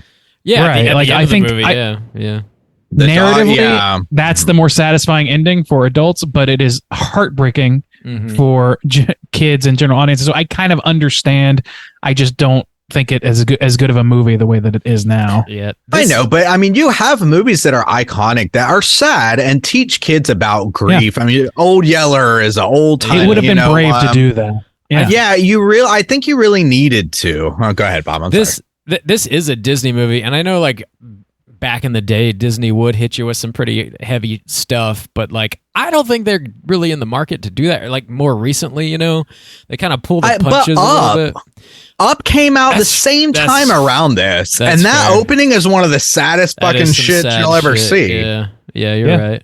He should have. It doesn't end on a low note. It doesn't. I don't know. I understand the impulse. It's the safe move. The courageous move would have been to allow the dog to die and show Victor, carrying the memory, but moving on. Randy is calling Burton a coward right now. He just got clocked by Randy. This man is a coward. This man is. He's a frightened little child. You need to make these kids weep, Burton. What's wrong with you? I don't know. I don't have a huge problem with it because it is intended directly for children, and you don't want to leave your kids on that note of maturity that they might not have. I understand that. I just think that the thing that would I would really respect as a courageous move would be to not pull that punch and allow kids the chance to experience that sort of grief in a safe environment like a movie. But I don't know. I'm of two minds about it. Obviously, there's reasons for both. There's pros and cons. Well, yeah, and not just that. I think he kind of played it safe in a couple aspects. Now, I think I like what he did with the teacher and how I honestly kind of wish the teacher came back, or I just like that character and I wish we had a little bit more of him. But one thing I thought maybe he should do too is there should probably be some more conflict with the dad. I feel like all of the conflicts here are very kind of like surface level, and they're all really pushed onto this next door neighbor who's just you just don't understand guy. Yeah, you're Mr. just Big Head. square. Yeah, you're so. But I feel like there was a lot of potential to have, for instance, I mean, even with the whole aspect of the teacher being some kind of father figure, of representing someone you look up to who shares your interest, who kind of understands your perspective, as opposed to your very own dad who just doesn't, who you just can't relate to. And then that kind of, I think there's a lot of potential for more deeper characters and relationship building here than what we ultimately got. That's true, but also bear in mind he did that same shit and like what you're describing in Charlie and the Chocolate Factory, and it sucked major dick. Well, and yes, everyone complained about it, and but it was terrible. And the thing is, like, you can do it well, but I could also understand, like, from the creator's perspective, like, I am not touching that shit with the That's same fair. like. But he does include it to some degree. And I don't know, there's also something to be said about like well-intentioned parents who just don't know. I like this moment where his dad's like, sometimes parents don't know what the hell they're talking about. And I like them trying together to revive the dog. I kind of wish that did not work. And I think that would have brought everything home to a more satisfying narrative conclusion that really like doesn't pull the punch. But ultimately, I was glad they did that. And I could see them adding more of that in there and like showing a little bit more conflict with the dad. I don't know. I'm again, like a little bit understanding because of the context of his career at the time. Del Toro would have killed the dog. Oh, yeah. Should have been Del Toro. Well, I mean, because they set it up the way, the fish this deeply Tim Burton movie should have been directed by someone else. Okay. Yeah. Well, even like if the other kids had some deeper attachment to the animals that do disappear, because they all revive their old pets. Yeah. The fish, that kid's weird. He doesn't care. And then he ultimately just he just grabs a rat out of the trash. But that's another you thing, have actually. you have the one guy who go as Colossus. I thought that was a joke that they set up really well and didn't ultimately pay off as much. Like, I kind of wanted more from that. I thought it was really funny. Colossus, and he's got his giant fucking tomb, and it's this hamster. He looks like a mummy. Okay, and I don't know. There's a lot of things I felt like were really good, and I just wanted more. I wanted, what? Sorry, I didn't mean to catch up. Go ahead. I just feel like based on that, you make a good point. I didn't really necessarily think that all those kids cared about the animals they were reviving. Certainly not the Igor stand-in. He was just finding animals, and that's fine. Yeah. If the other kids had talked more about like, so I can bring back my turtle, or I can bring back or whatever, and then they do everything just the same. And he releases Colossus gets squished, all that stuff, and even the cat dies in this movie, but they don't ever dwell on that. If they don't revive the dog, then the climax of the movie is all of the kids coming together in their grief and like finding comfort in each other, and him finding friends through that. Like, true. Yeah. That's the end of the movie that could have like really like set everything else full apart, circle. Yeah. And honestly, it makes for a better motivation because, like you said, instead of just like, well, we're going to get a big trophy, because it doesn't make sense for them. The kids are doing an experiment to compete in a science fair. They blame the teacher.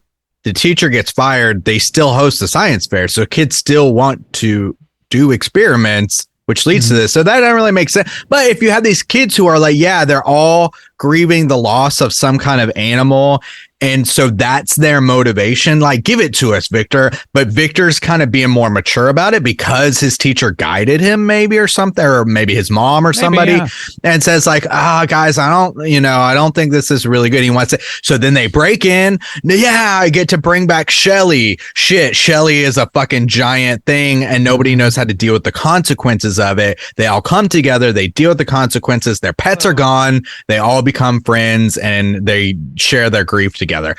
That's a lot deeper. Actually. Okay. Just the one hitch in that, which I think is surmountable, I just don't know how yet, is they do make a point to say that the revival process, the reason these animals are coming back as like fucked up and like dangerous and not like fun and happy like Sparky, is because they're not brought back for the purposes of love. Like it's not a loving tribute to the animal necessarily. They could have changed that though. They could have changed the factor, exactly. Like some variable that Victor didn't realize was important. Yeah, and the other kids leave out or something because they steal the formula. Yeah. Mm-hmm. So yeah, I just to point that out, because that is an inconsistency in what we've presented. But yeah. The like New Holland town and the Dutch day and like the whole town sort of being obsessed with this situation is like apparently based on a real town somewhere New England. I forget exactly where it is, but I thought that was kind of an interesting like setting for a movie. I'd never seen anything quite like that before. Where they had a specific Dutch day and everything. Was that news to you guys, or were you familiar with that? I have seen something similar. There's a town called Solvang in California that we went to a couple times, which is very much like designed to look like Dutch. I don't remember the exact nationality, but it's got like the faux windmill here and there. Nothing like in the movie exactly, but like they're pulling off that aesthetic, and they have a big like Christmas time festival, and they sell a bunch of like traditional like Dutch things, Dutch babies or whatever. I don't know, whatever. All kinds of Christmas shit. So yeah, I've seen that sort of thing. Like certain towns just have that sort of thing, especially weirdly in California. Like there's one town in California that's just like one of the biggest garlic producers in the world. So they just have a big garlic fest where they just make everything out of garlic, and it's just a thing that they do. And that's fucking rad. And so like I could totally buy a town called New Holland. I think it all works really nice. And it is a means to an end, and that end is to have the Frankenstein ending. Yeah. But it doesn't bother me because they do like they do enough lip service to it. They have the girl singing with her like little Dutch hat on and all that stuff. I wish they did a little bit more, but for the most part, it's all justified to me. And her name was like Elsa Van Helsing or something like that. There's just like another reference. That's right. Yeah. Helen, Georgia, I think is a place that's like similar to that. Have y'all ever been to Helen, Georgia? Yeah, it's a German town. I haven't been. German, I'm familiar with it. But it's kind of a similar vibe, I would assume. Yeah. Yeah, where it's all supposed to look and feel like a certain kind of way. But the Dutch thing, again, it kind of, to me, it really was kind of going back more to like the origins and more of the referencing of Frankenstein, but how do you bring it into this area, and how do you like hit some of the beats of like the European folk tales, but in a American setting. So they could have maybe done a little bit more, but it didn't bother me. No, it didn't bother me at all. I will say it was interesting. It felt novel in a way. Yeah. Small correction. Danish style is what Solvang is. So just want to make sure I don't misrepresent the town. I like they're coming after us. I know the Solvangers. They're coming. The Solvangians. I don't know. Yeah. If you're from Solvang, call in and complain about everything I've said. How's it hanging in Solvangen?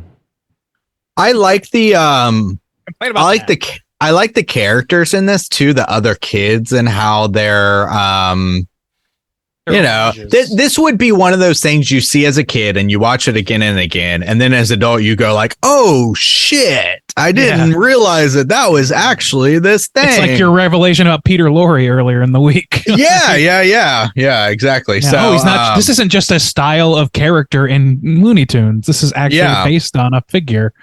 Well, since we watched Looney Tunes, it popped up. It also popped up in I was watching that Monster Party thing or whatever, and he's a character in that too. And I was like, who is this? I was like, all those images popped in my mind, and so I started doing the research. I was like, oh shit. But yeah, same thing as Looney Tunes. They show us all these things, and they're referential to things that maybe adults at the time get or whatever, but you don't fucking know. That's your first exposure to it as a child, so it just kind of sticks with you in that way. I like that represents a lot of things in this way. I couldn't identify all of the references, but did you? I don't know if that's part of trivia, but there's certainly the person who does Igor or Fritz as the original character. Yeah. Then there's the guy who brings back Humongo or Giganto or whatever, the guinea pig. That's supposed to be Boris. That's what I thought. I was like, is that a Boris Karloff? I'm not, I wasn't 100%, but, and then the girl with the cat, I'm not sure who she's supposed to be exactly, but I feel like she's a reference to somebody perhaps. I don't know. I'm not sure. Yeah, I didn't see anything specifically about that in the trivia. There actually wasn't a ton of trivia for this movie. Oh wow, I'm surprised. One of the other things I did find in the trivia though is in the graveyard, the ghost dog Zero from Nightmare Before Christmas. Yeah. His little tombstone is I in saw there. that. Yeah. That's cool. And even Pet Cemetery is, there's a Pet Cemetery going on. Yeah. And even there's the sweet little moment where the dog doesn't know where he belongs and he goes to, and again, a kind of a reference to Frankenstein where he wanders, where he's positive at first, happy. I mean, they never go full the dog is mad or angry in this one or whatever, but him just wandering around and not knowing where he belongs and ending up back at his grave. There's even references of that's where I belong, that's where my soul says I should be or something. Mm-hmm. Man, you really needed to kill the dog in the end. Yeah. Kill that dog, you coward. He set everything up pretty well, it would have been really, really impactful if he had. It's a shame for us adults, but probably a few less child's tears in the world. Those kids just will never know how to deal with their grief, and it's how dare you make Burton's fault. Mike. It's Pixar's not afraid. You look at the Emotions movie where that guy died. He doesn't die, but he. Well, there are kids movies that deal with death and deal with all kinds of things. Yeah, it's true. And it's not impossible. It's just it's a harder sell. It's one of those or things, Toy Story. Toy Story, yeah. It's one of those things. That's nobody dies in Toy Story. Though. They don't die, but they deal with really sad emotions. In the third one, they do, and the second one they do too. I would say the first one is mostly just jealousy stuff, but. It's one of those things that you just add to the very, very long list of difficult things to talk about that Americans just avoid talking about with their children. It's just a little uncomfortable, so we'll avoid it entirely, and you'll have no idea how to handle it, and that'll be better. And the fact that it's become one of those things where you almost have to worry about is this worth the hassle of people being like, how dare you make my kids cry? It's just God damn it. I get it. Can't you? Because at a certain point, you shouldn't feel obligated to raise their kids, and you shouldn't have to deal with these upset parents either. Yeah, just focus on the art and the fallout. You guys, the fallout. We've all seen Monster House, right? Yeah, I have. Yeah. Did you know? I don't know if you guys know the story about Dan Harmon was one of the original creators of that script. And I don't know if you guys know this, but there was a kind of a news story that went around where somebody's daughter sent him a letter, somebody's child daughter sent him a letter and asked him that movie scared me. What or no, maybe the parents sent him a letter the movie scared my daughter. She was very upset by it. Is there anything you can say to help her get over it or whatever, something like that? And he had been kind of summarily booted to some degree out of that project. And some other writers came and sort of changed some things around for the studio. And I don't know if you remember how much you remember about that movie, but the villain is just it's just an evil person. It's just an evil thing. It's just very evil. And so he wrote this letter to this little girl. He's like, I understand why you feel this way. People aren't actually like this. People have reasons for the way that they act. And some of it was that movie could have also this movie could have been elevated to something else if the studios had been willing. So that's the sort of thing that makes me think that that as much as this is a product of Tim Burton, and Tim Burton is definitely like at the time of creation of this on a higher plane than Harmon was when he created Monster House, so he had more sway. I think he could have fought for it. He didn't, or maybe he couldn't fight any harder than he did. I don't know, but I just don't think that it serves the movie in the same way. And I think that it probably just, I don't know. To me, it's not. Maybe Pixar has more sway as an entity because they've always kind of set up a lot of their movies like that. A lot of emotion built in. Yeah, and they also like even Up, even Toy Story, all those things. Like they still end on a high note, even if it's like we've been through this, we've seen our scrapes, but we're here now and we're together, sort of thing. Elevated animation over it, and that's what this could have been with the other kids. I don't know why they chose not to. Yeah. Elevated. Yeah. I show my kids elevated animation. Oh my goodness. Oh my goodness. Oh my goodness. I can smell your farts from here. Yeah. So with the monsters too, Bob was referencing, we get a Godzilla. So it's not just, we're doing some classic kind of horror. Sea monkeys were my favorite. They throw the sea monkeys were awesome. And I loved how they killed them with popcorn. That's fantastic. That's so fun. Salt, yeah. Yeah. You have the mummy. Yeah. And they look just like the creatures on the boxes of those things, but they do. But ripped straight out of Nightmare Before Christmas. The Burgermeister kill when he runs into the porta-john and the sea monkeys come up out of the toilet. I loved that moment. It just reminded me a lot of Jurassic Park when the lawyer runs into the Speaking of the phone booth too, they did a Birds homage. Oh yeah. Yeah, the kid running the phone booth, that was actually like kind of scary. I was like, oh shit, yeah, like the thing was like pressing its face against the frosted glass. I was like, that looked awesome. Yeah, it's a lot of cool stuff in here. I like the little movie set pieces too. The dog running on the little treadmill and it changes the set behind him or whatever. That's so fun. The mom, the cute little mom looking for her. Oh, where's my waffle maker? Or she's so sweet. Like, you want waffles or whatever? And like, I'll need the waffle maker. And so I don't know. It's just a good little family dynamic. There's a lot of precious, sweet aspects about this. And again, as a dog lover, the little relationship of the dog dying and wanting to bring it back hard. and stuff. Yeah. We've all had pets go, and it's like, it's rough. It sucks. Yeah. So there's some really good stock here. Really a lot of love. And again, like we said, it almost as you get older too, like looking at these movies too, I feel like we can kind of look and see Tim Burton too of like, we love a lot of early Tim Burton, and Tim Burton went a certain way and like him kind of coming back. I think it feels kind of nice to see. And as an adult understanding too of maybe like returning to your roots a little bit, the things you love. I don't know. There's a lot of good stuff in here. There's a lot of good heart stuff in here. Yeah. I agree. It's just like, it's just got its dings, and one ding in particular that we've talked about ad nauseum that really kind of doesn't allow it to reach the heights it could reach, I think. Yeah. It sounds like we're about landing the plane. Is there anything we missed you guys want to touch on? No. Bob, why don't you kick us off? Out of 5, Frankenweenie. Gracious. I like this movie. It's a lot of fun. I like old time Burton. I like this movie. Old time. He's got that time here. He's going places. He's really cooking with gas.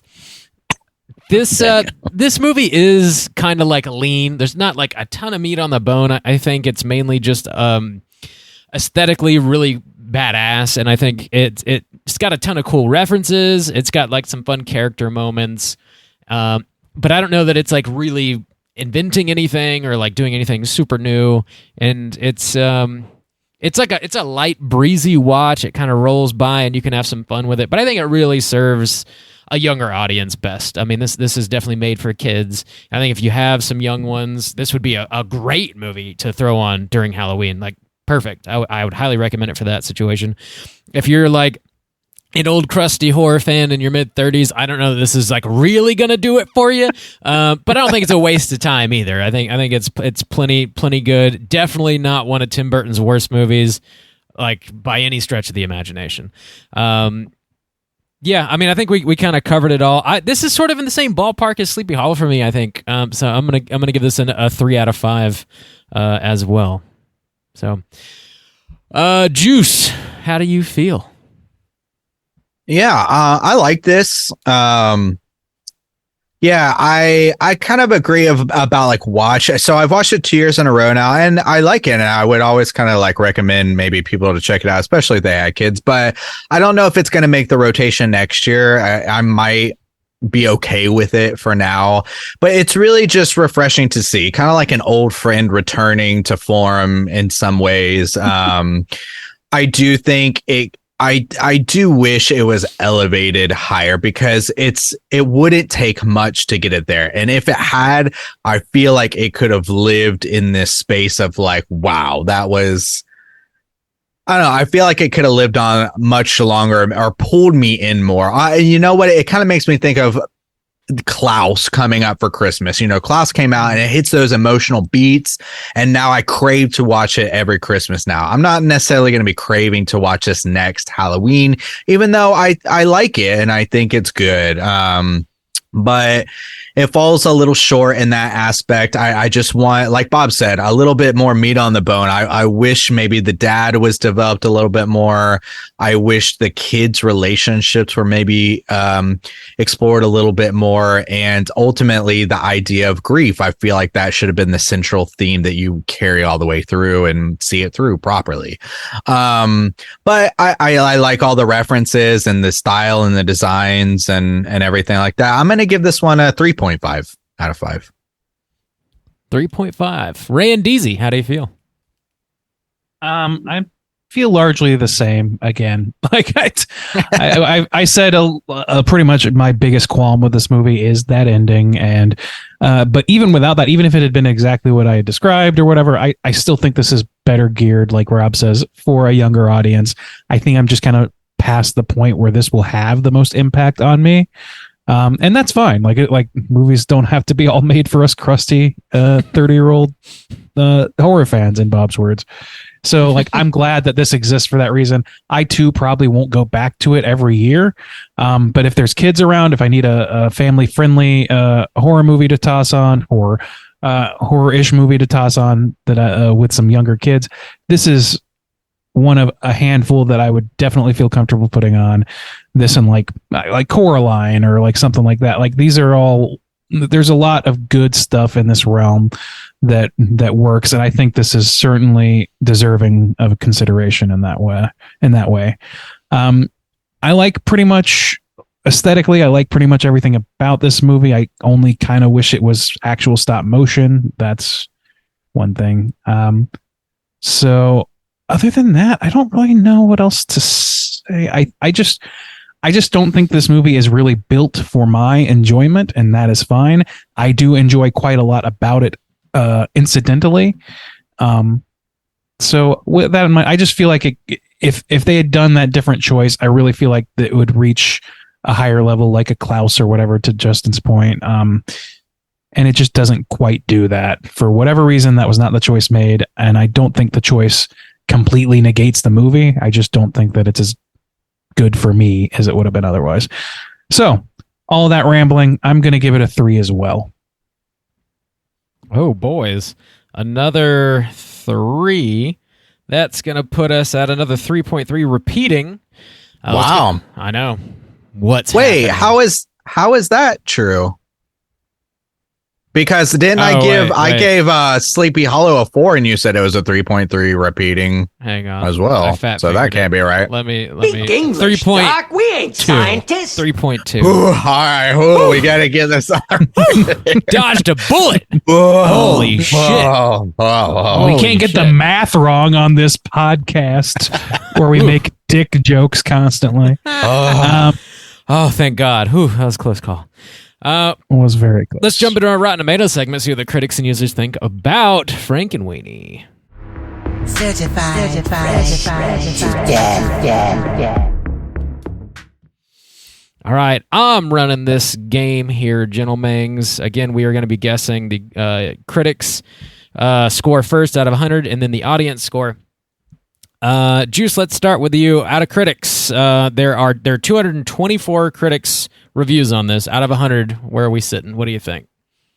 Wow, 224. I think they're going to be kind to this movie. I think, like all of us, it's kind of nice to see Tim Burton getting back into his groove a little bit, even though I don't really know if that lasted. But, at least this kind of shimmer of hope here. But, yeah, I think it's going to be positive. I think it is going to be capped a little bit. I think I'm going to take the 69 dudes.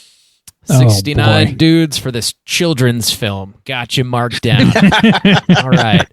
This theater's filled with dudes. 69, precisely. Randy, what about you? Yeah, I feel largely the same again. I think that this is probably going to be not necessarily a critical darling. I do think there will be some softness towards it. So I'm in that same zone. I'm going to go trying to decide over under. I think I'm just going to stick with my 70. It served me well last time. Oh, they're so soft 70. For it. All right. Well, Juice, you lost. Randy's going to edge you out. Oh, shit.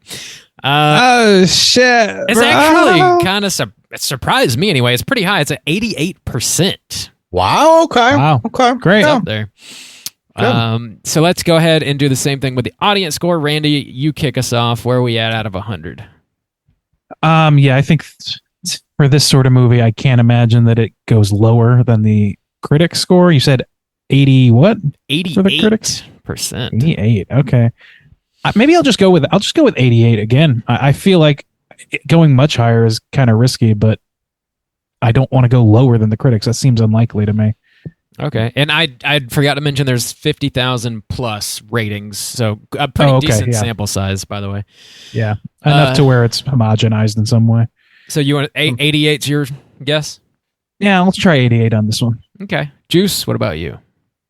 I'm gonna go slightly lower. There might be some people out there just like really not digging on old Ty Borton stuff at this point, so I'm gonna say 85. Take a little lower. All right. Juice, you're going to win. You got this one. Whoa! Thought you're psyching me out, Bob. It is a little bit lower. It's still positive, 70% overall for the audience. That's a pretty big drop. Yeah. I should throw a huge tantrum because I lost. You should. You should. I know. I just broke the streak.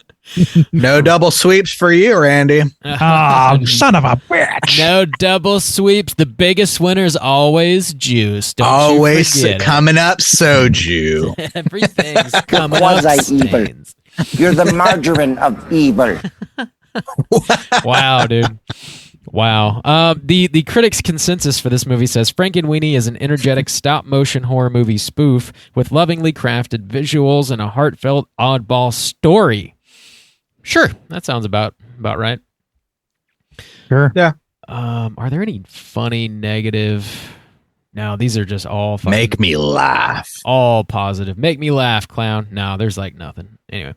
Okay. There also, like I mentioned, there really wasn't a ton of trivia for this movie. The bits that I had, I kind of tried to work into the conversation. I didn't find much else other than that. Okay. But yeah, that Burgermeister guy was like, it looked identical to the stop motion Rankin and Bass stuff. So like, if you put those on this Christmas, like compare and contrast, it's kind of big mouth thing. Yeah. I mean, he definitely looks like he could come out of that world for sure. Yeah, similar like crotchety character. And there it's a Burgermeister character that I'm looking at from Rankin Bass that I don't know. Okay. But I don't know. Look, what is that? The Flame Meister or whatever. Is that the one you're talking about? And the Heat Miser. No, there's a Burgermeister. Meister Burger is the name of the character. Yeah. Burgermeister Meister Burger. Yeah. Yeah. But yeah, that was really all the trivia that I could find on it. So let's go ahead and get into our third feature. I'm sorry, I just saw a headline that made me laugh. This is a headline that I searched for this name, Burgermeister Rankin Bass, and the first thing says, "Are your favorite Christmas specials secretly Jewish and gay?" I hope so, man. I really They all are. They all yeah, brother. Turns out It's Charlie a war Brown. on Christmas, as we all know. There's a war on Christmas 70 years ago. Charlie Brown is gay and Jewish. If you didn't Since know, the dawn of time. Yeah, you can't watch the Christmas special. Oh my God. That was a motherfucking lie. So you know I ain't worried. Be honest. Gay and Jewish. You know what? Let's not talk about Edward Scissorhands and just read that article live on the air right now. No, I can't. I can't do it. I don't have the heart for it. But speaking of Christmas, this next movie is very much a Christmas movie. So yeah, Edward Scissorhands is our third feature. Let's get into it and kick it off with the back of the box. What's on the back of the box?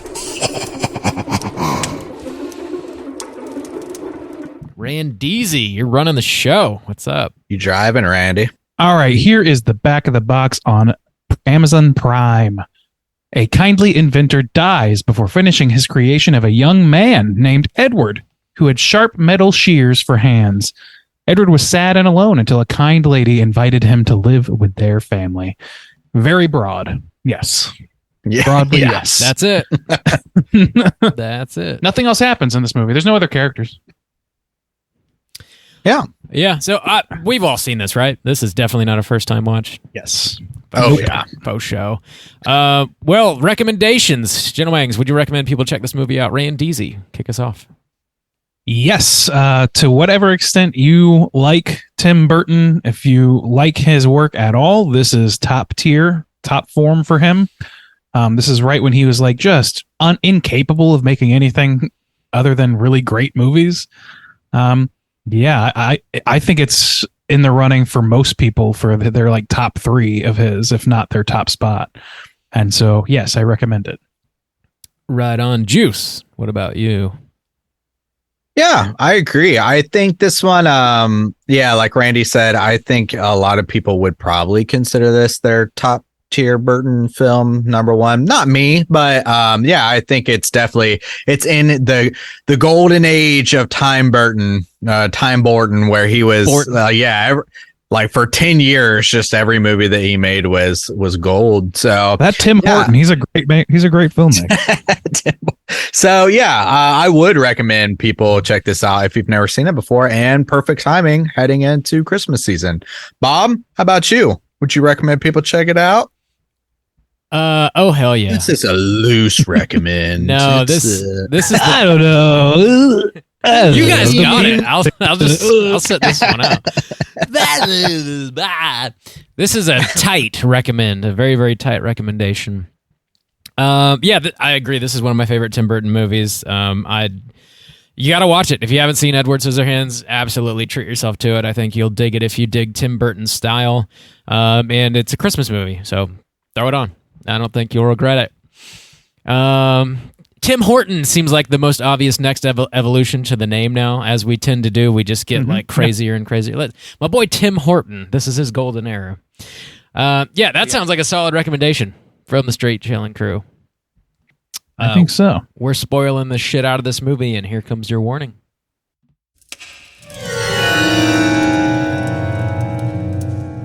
Spoiler warning.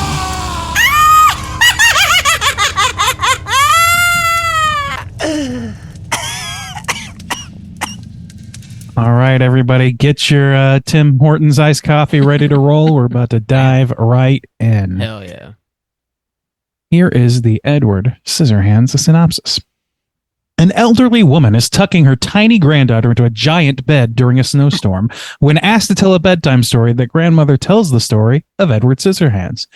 Peg Boggs, a kindly Avon representative played by Diane Weist, attempts to make, I think it's Weist, maybe Weist, I'm embarrassed that I don't know, attempts to make a sale at a crooked old castle on a hill in an otherwise pristine corner of suburbia. She discovers a young man there named Edward, played by Johnny Depp. Edward is a creation of the lonesome inventor, Vincent Price, to be as a son, but the inventor passed suddenly before Edward was complete, leaving his hands in the form of long, sharp scissors. Peg decides to bring him home to stay with her husband, her young son, and teenage daughter, Winona Ryder, and help him to integrate into polite society. Excuse me. Immediately, the bored housewives of the suburban community take notice of this strange pale man, and they're hanging out with their friend Peg, and they begin pestering to meet him. Upon meeting him, he becomes a neighborhood celebrity, using his acumen with scissors to create topiary sculptures, groom pets, and give the giddy neighborhood wives fresh and bizarre hairstyles. Joyce, in particular, makes aggressive sexual advances towards Edward. Peg's daughter, Kim, Winona Ryder again, returns home and is immediately put off and frightened by Edward, making judgmental cracks about him with her headstrong boyfriend, Jim, played by Anthony Michael Hall. She slowly realizes that he is simply a sweet, if stunted, and naive young automaton. As Edward's talents become a bigger sensation, Peg attempts to get Edward a business loan for hairstyling, but he is quickly denied for bureaucratic reasons. That same day, Jim plots to thieve high-end electronics from his hated old man. He manipulates Kim into convincing Edward to assist them, but ultimately Edward gets caught by the police while the others get away. Jim aggressively prevents Kim from confessing their role in the crime at Edward's expense. The neighborhood swiftly turns on Edward, using gossip to paint him as a thief, a sex pest, and even the devil himself. The Boggs, however, continue supporting Edward. Guilt-riddled Kim breaks it off with Jim and attempts to apologize to Edward when Edward confesses that he knew all along that it was wrong, but simply did it to please Kim. They then do a big romantic ice sculpture snow dance, and it's pretty sick. The sickness is short-lived, however. When Edward accidentally nicks Kim's hand, Jim sees this and screams and threatens Edward, who runs away in fear and anger. He throws a bit of a tantrum, damaging the topiaries that he made as he walks by and popping a few car tires. The neighborhood rises up against him and chases him back to his castle, Kim in tow. Back in his home castle, Jim appears and begins a deadly confrontation, physically beating him and even Kim. Edward finally reacts to this by just killing Jim and pushing him out the window with his scissor hands. Fearing that for Edward's safety and freedom, Kim takes an identical set of scissor hands from the castle laboratory and uses it to prove to the neighborhood that both Jim and Edward are dead at each other's hands. The neighbors shuffle home. We return to the elderly woman who reveals herself to be Kim, and that Edward still lives in the castle, producing the very snow that has covered the neighborhood with his ice sculptures. Finn. Dude, Joyce is the thirstiest, woman. She's so thirsty. Holy shit. Aggressive, dude. She is the sex pest. It is very concerning. When she starts feeding that man giant spoonfuls of her ambrosia salad, dude, I'll bring the ambrosia. Oh my God, it's so funny. I love it. Oh, it's so funny. She is one of the funnier characters in the show, and it's infuriating funny though. Oh yeah, especially when she sets up the whole party situation. Dude, gonna keep him to yourself. When is the barbecue? We're coming over. So five, You're cooking hot dogs, bitch. Damn. Yeah, what the fuck? Get out of here, Joyce. Eat my shit. I think Tim Burton was really obvious in his messaging of women are the true whore in this film, right, boys? They will get you sent to prison and make you lock yourself away for eternity. And they'll rape you. As long as you just eat their ambrosia salad and let them bang you, you're in the clear. It's fine. Yeah, you're good. There's a small litmus test of items you must check off, and those are them. What is an ambrosia salad? I'm not really sure. Really? What goes so into it? Okay. It's go ahead. It's a Southern thing. My grandmother is from Memphis, Tennessee, originally, and this is still one of the dishes that she makes every year for Thanksgiving. So it's not something she regularly makes. It's specifically for Thanksgiving, but it's hers is oh man, it's a type of cold salad, like Watergate salad. Do you know what that is? Yeah. With it's kind of like that, but it's coconut. It's more of a pudding. Yeah, it's got hers has pudding. Coconut in it and the little mandarin orange slices. It's sweet. Yeah. So I don't. It has marshmallows in it typically. Yeah, hers does have marshmallows in it. It's just kind of a sweet, cold dessert salad thing. It's making your ears. It's a very 50s housewife sort of thing, honestly. Yeah, it is. Yeah, salads and puddings and it's the sort of thing that probably should have died a long time ago but hasn't because it manages to not be disgusting. when she I love it for Thanksgiving. It's not something I'd want to eat often, but it's one of those things where I'm like, oh yeah, ambrosia. When they're feeding him the ambrosia salad and all those other like mayonnaise-y salads, it makes me want to vomit every time. I'm gonna you. be the guy that just keeps ambrosia salad on deck in the fridge, like 24/7. Always got it. Gotta have it. Hey, baby, you want to come back to my house for a cup of ambrosia salad? My grandma made it. You'll love it. Damn. The overall like 50s, like idealized 50s like aesthetic of this movie juxtaposed with like that classic gothic castle, like Hammer films, like Universal Monsters shit. I love that like dichotomy so much. It like really makes this movie stand out in a way that like it's like seared into my mind for that specifically. Like I don't know that I've seen that anywhere else.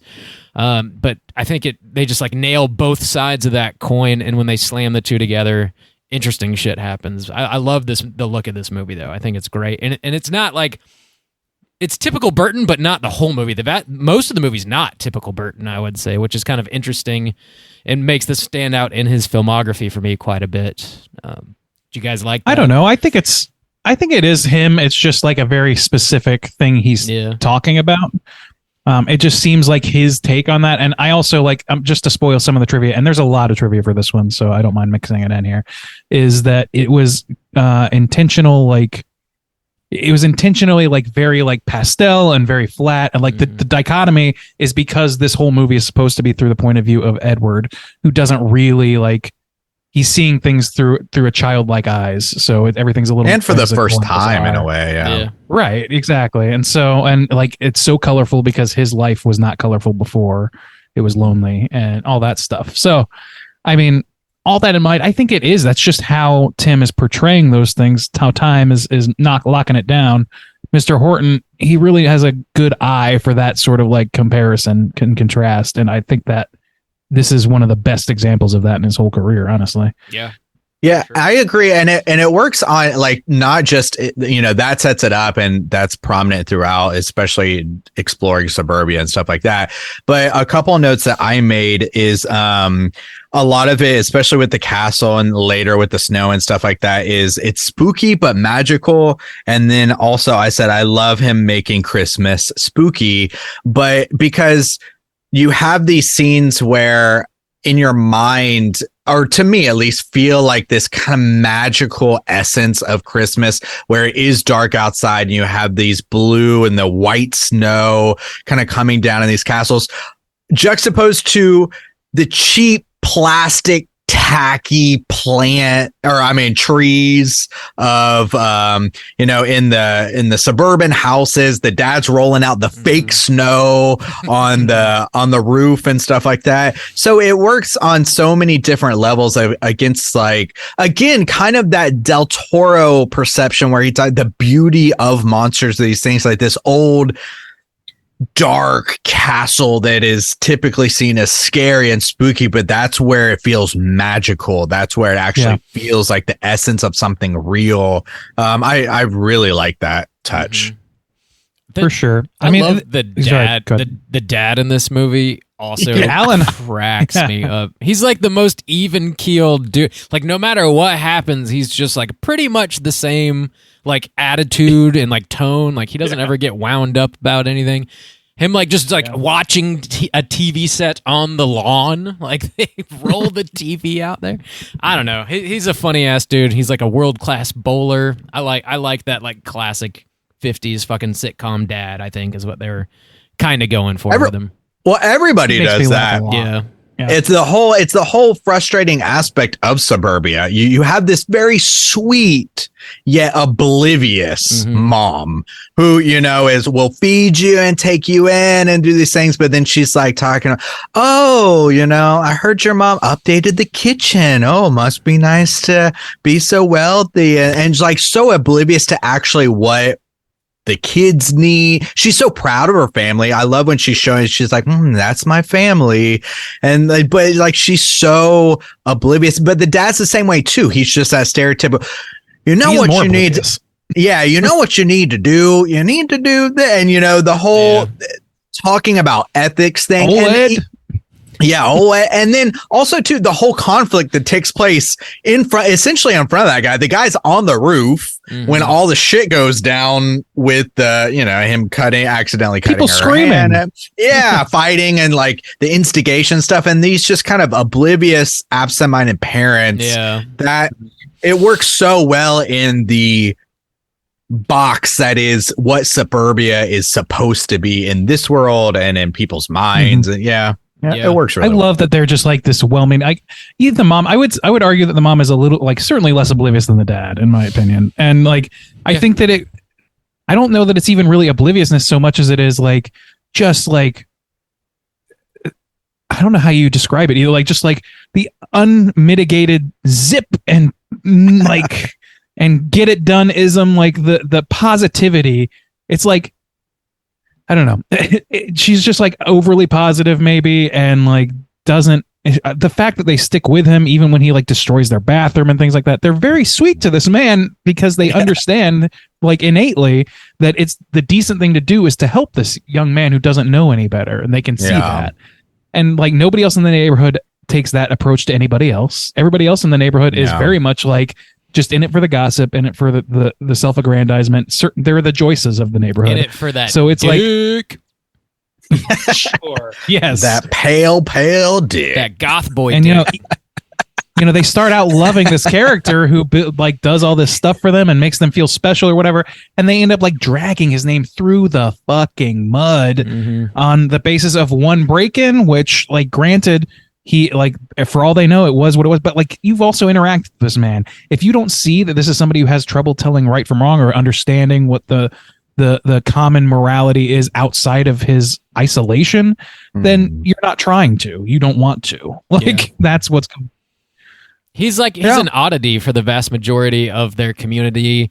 Like they just want to like look at him and like ponder. He's like an animal. The fuck. Yeah.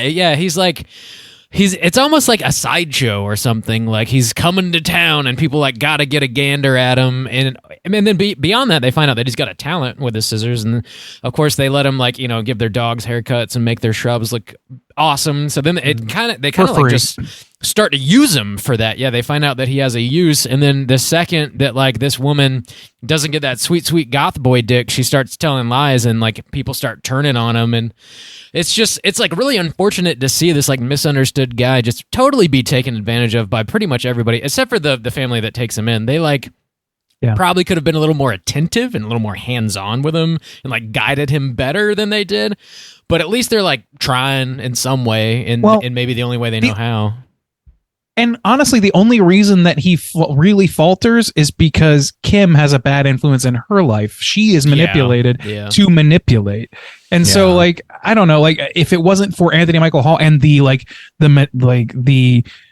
id of the group, the bucking teenager who doesn't necessarily subscribe to all of the kindly social mores that you're supposed to follow in suburbia, that's keeping everybody else on an even keel. He doesn't really have that. He just wants to get money. He's got an overbearing dad, and he uses his girlfriend and this person who's too naive to know better. Presumably, he has to think. And I don't know, like he kind of represents what's happening in the brains of all these other figures who otherwise like they invite him to poker night, but he can't cut and all this stuff. Like, they're inviting him to things, they're doing the neighborly thing, and they're trying to include him, and that is all good and well and good. But the minute he steps out of line in a way that they don't approve of, he is persona non grata. He gets written off. Absorbing into this community is only face value for somebody as different as he is. Yeah, I think that's fair to say. And it's sad. The one like religious zealot woman is then sort of like justified by all these nasty rumors that start circulating. And she's, from day one saying he's a demon, the devil himself, whatever the fuck. And she, like, when we get a picture inside of her home, she's got this like giant neon cross and like this old ass organ, and she's just like going to town on the organ. And so it's just like stylized and like really cool, but like she's clearly not like a balanced person that you should listen to necessarily. And it's interesting to get a picture of her house. I like that it's a very brief scene, but I like that we get a glimpse of that other than her just like walking around the street, saying nonsense. Well, also she's another good example of how the society works because, kind of going back to their ill will and stuff like that, really the main drive of everyone in this society is to not stick out. It's the encapsulation of keeping up with the Joneses.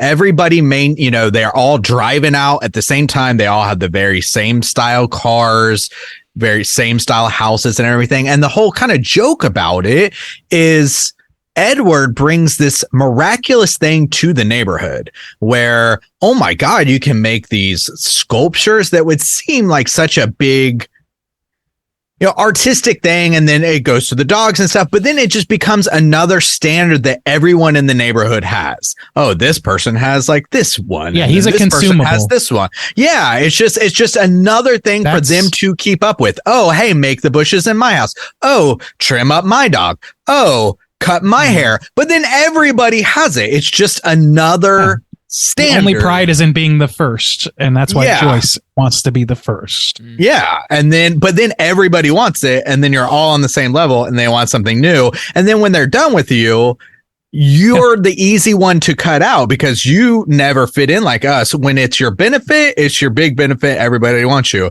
When nobody wants you anymore, it's easy to cast you aside. Yeah, exactly. And there's a little bit of mixed feeling about that. Like, there's certainly something to be said about my absolute favorite topic, which is art and commerce, the intersection of the two. Do you have any strong feelings about this? I have some feelings I've about never heard this before, if you can believe it. I can't wait to get to the incel topic coming next. I'm going to talk about how Edward's an incel.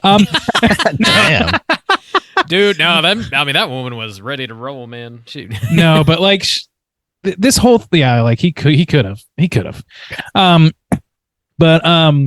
No, talking about he is clearly the stand-in character for Tim Horton, and old Tim Horton. His stand-in characters are always outsiders who are good at something and who have a skill that most people don't have, and most people don't understand what it takes to develop or to do all this stuff. That's what's happening here. So on one hand, like on the arts versus commerce thing, yes, he is an artist who is being exploited by suburban housewives for their own benefit to the extent that they are happy to accept it. And then when they find out one thing that throws a fly into the mix, it's easy for them to then rally around not liking that. He's a fad. He's a flavor of the month to them. He is a consumable product. And for an artist, that's ultimately if you want to be a professional artist, that is what you are. You become a Twix bar. You are a consumable product to people.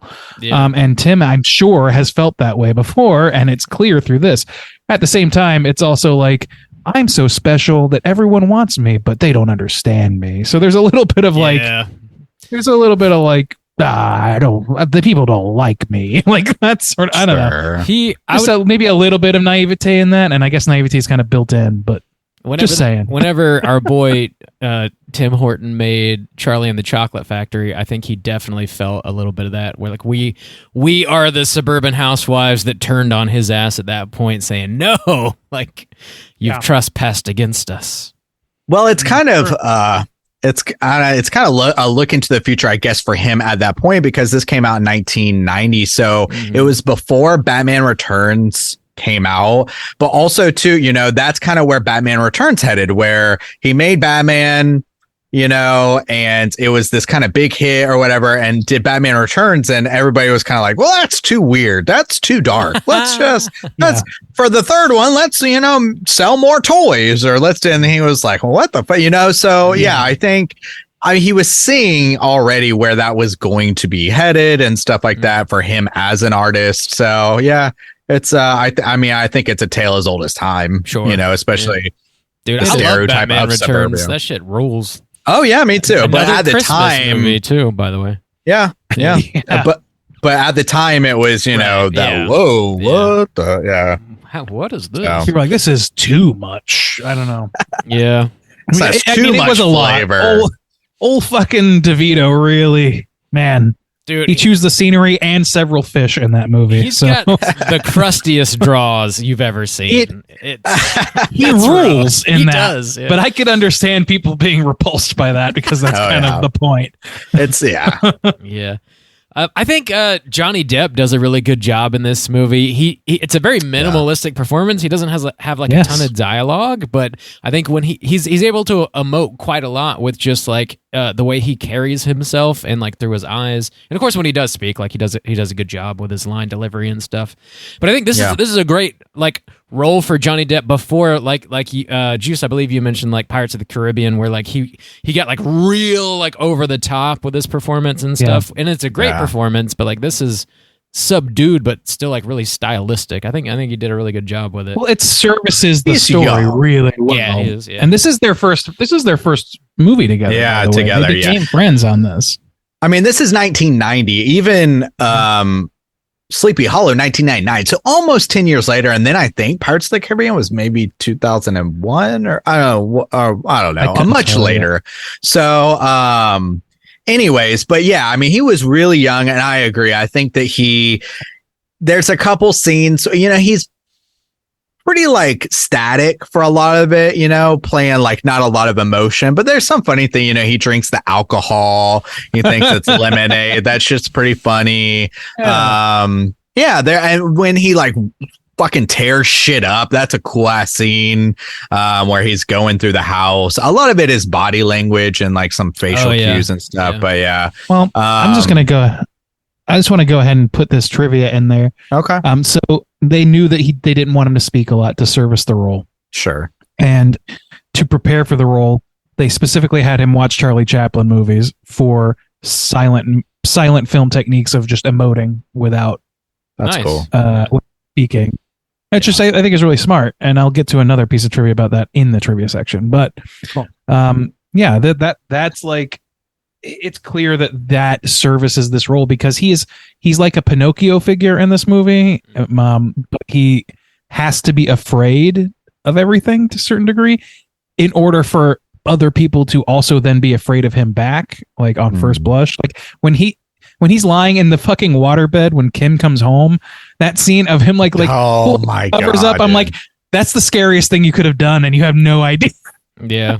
With the fucking fingers, the knives like hanging out or whatever. And then like he pops the thing, and then he just kind of walks out, and she goes again. It is so fucking funny. When the way he walks, it's like he walks like he's in Paranormal Activity. It's great.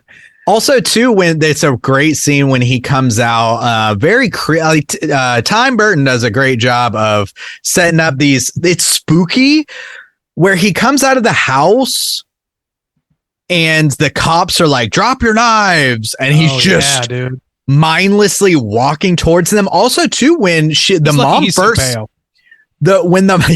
when the mom first finds him in the attic and he's in the shadow and he kind of raises up and kind of, that's creepy as shit. Dude, yeah. When the Bible thumper first comes up and says he's the devil and comes into their backyard, and he just kind of starts walking placidly towards her, and she's like, "Get away from," I was like, okay, that's a little intimidating. I can understand being a little afraid, even though this lady's talking bullshit. He has that same walk at the very end of the movie when he kills the meathead boyfriend, where he just like turns and just like very casually just stabs him in the belly and just keeps walking and just strolls him right out the window. I love he just shows that him out. scene. Yeah, it's like so. It's like mostly emotionless, but he does it in like such a calm, cool, and collected way, and just like kind of like. He doesn't say anything. He's got like an intensity in his eyes, but it's not like I guess he never gets worked up by anything. He's always like kind of like the dad in that way, where he's just like very There's only like a couple even times. keel. Yeah. Well, he throws a tantrum on his way back to the castle, but like for good reason. He's kind of in shit situation, but everything else he's very calm and collected on. And you're right, like. That's like acting with your eyes, that moment, or he's just like calmly and methodically just walking towards him stabbing this guy out of the window with like a look like fuck you, don't ever touch her again. Like that's it's good shit. It works really nicely. It's a good great performance. scene. It's a great scene. Yeah. What also is I think it's really important and necessary for him to kill that guy, because essentially this is, a Frankenstein tale, another one. And one of the best kind of like modern updates, I think, of a kind of Frankenstein tale where you have this creature and he's naturally very different. And so people fear him because they know what he's capable of doing. And he's mostly mindless. He only reacts in what is going on around him at first, at least. He doesn't know how to act in these types of situations. So when everything's positive, he's positive. When shit like goes down, then shit starts to go down for him. He pops the tire, he's cutting up the plants, he's tearing up the drapes, he's killing a guy, and throwing him out the window. He is the monster. And when he's left in isolation, longing kind of for love and like living forever up in this space, then, he doesn't seek to harm anybody. I decided that I'm lonely. Yeah, poor old Edward. He's just up there. That's the thing is like feller. It is. It's very like you're totally right. It's like him looking at the mirror at his reflection and just scraping down the walls is both at equal parts terrifying and heartbreaking for all the right reasons, because that is like I don't think this is just Frankenstein by any means, but I think to me it's almost more Pinocchio than anything else. But it definitely has that feeling of like the outside observer who does not know him very well, who sees him tearing up a bunch of shit, sees him cutting these topiaries in half and popping tires, think of him poorly. Yeah. But he's doing that because of his other rejection. So this is just what a tantrum looks like for somebody who others see as a threatening monster. You become a monster, and in your worst moments, you just become the monster because you become what people expect of you, because we all have those moments. We just don't all have scissors for hands, like not yet anyways. And that's, I remember, I don't like have a distinct memory of the first time I watched this, but I do have a memory of, or a feeling of watching it being young, because there are some things in this that really disturbed me, and the a lot of it takes place in the castle, and so the inventor really like spooked me when I was a kid. And the scene where he gives him the hands, and he's got the hands and he's like moving them and he's kissing them, and he dies and he can't touch him, and it's making the cuts on his face and the hands all, man, that's sad and also troubling, and it's just a lot of emotions, and the aesthetic matches. Whoa, what's going on? When he collapses the hands onto this, like, it's like, I don't know, that is such a brilliant way of portraying that scene. I really love, like, not only did he lose his chance, but like lose his chance to like his father figure's gone, but at the same time the hope for his future is being skewered by his own like faults in his mind. And it's like, this is fucking great visual storytelling. This is incredible visual storytelling. It's like cutting through butter too. Like it shows how sharp those blades are. And this is Vincent Price plays the inventor, his father figure in this movie. And this, I believe this is Vincent Price's last film too. So like, he looks old. He looks quite old. I do know from trivia that he was slated to have a larger role in this, but couldn't because he had hardcore emphysema at the time. So, and I honestly think like for the purposes of the movie, I think that might be for the best, because like what we see is more than enough. And it tells you the whole story in a very like touching way. I don't think that much more background would be additive anymore. I don't think. Yeah, I agree with that. I agree too. Yeah. That cookie machine he's got is pretty wild, man. Dude. Oh, the fucking opening title sequence. Yeah. Fucking rules in this movie. I forgot that entirely, but it is fucking amazing looking. That's good. There was a lot of stuff going on like that. Maybe they inspired this. I remember there was this, or we talked about that kind of German expressionism revival because of Tim Burton. There's a Bjork music video that's got vibes like this, where there's machines and they're all like wonky, and she drives in this giant like truck, and the whole city kind of like looks like this. I remember too that video for the Red Hot Chili Peppers' Other Side has that kind of vibe too. And so there are things like from this era that reminds me of this. I think was inspired by this. And there's some amazing just cinematography and shots when she first walks up into the attic, and there's this big wide shot, and there's the huge hole in the roof, and this lady in her pink kind of pastel dress. It looks fantastic. It looks amazing. Even his little hovel in the fireplace. Yeah, it's just clearly the only lived-in spot in the whole building. It's fucking awesome. Yeah. And then like all the sculptures and stuff that he creates this magic, but it's like also too a little dangerous and spooky. And like the design of his hands, those things they're not just scissors. They're so giant, and also they work in these kind of like with this weird mechanism. They look fucked up. Yeah, and they're huge. That's a San Winston. They're so big, and the little cuts on his face, like all the little scratches and shit. Oh man, great design. It was like annoying at first. Like every time I watch this, I have the same experience where I'm like, why is she trying to like cover up his scars or whatever? Like that's the least of his worries. And then like by the time she's like pasting putty on his face, I was like, oh, this is just a hilarious joke, and I love it. Like, well, it shows her prerogative too. The first thing she thinks of is like, I'm gonna fix your face. Well, and to be fair, it's that kind of sweet. That's the only thing she's kind of capable of doing. The lavender, where she's like, oh, you have such a fair complexion. I think this will it's like so literally long. Slightly purple white putty. And he has no clue. He's just like kind of loving the attention and shit. I love it's so kind of sweet and precious. Also, played for a gag, but it's I like that scene. I really love her character in this. She's so lovable. She's so sweet. Yeah.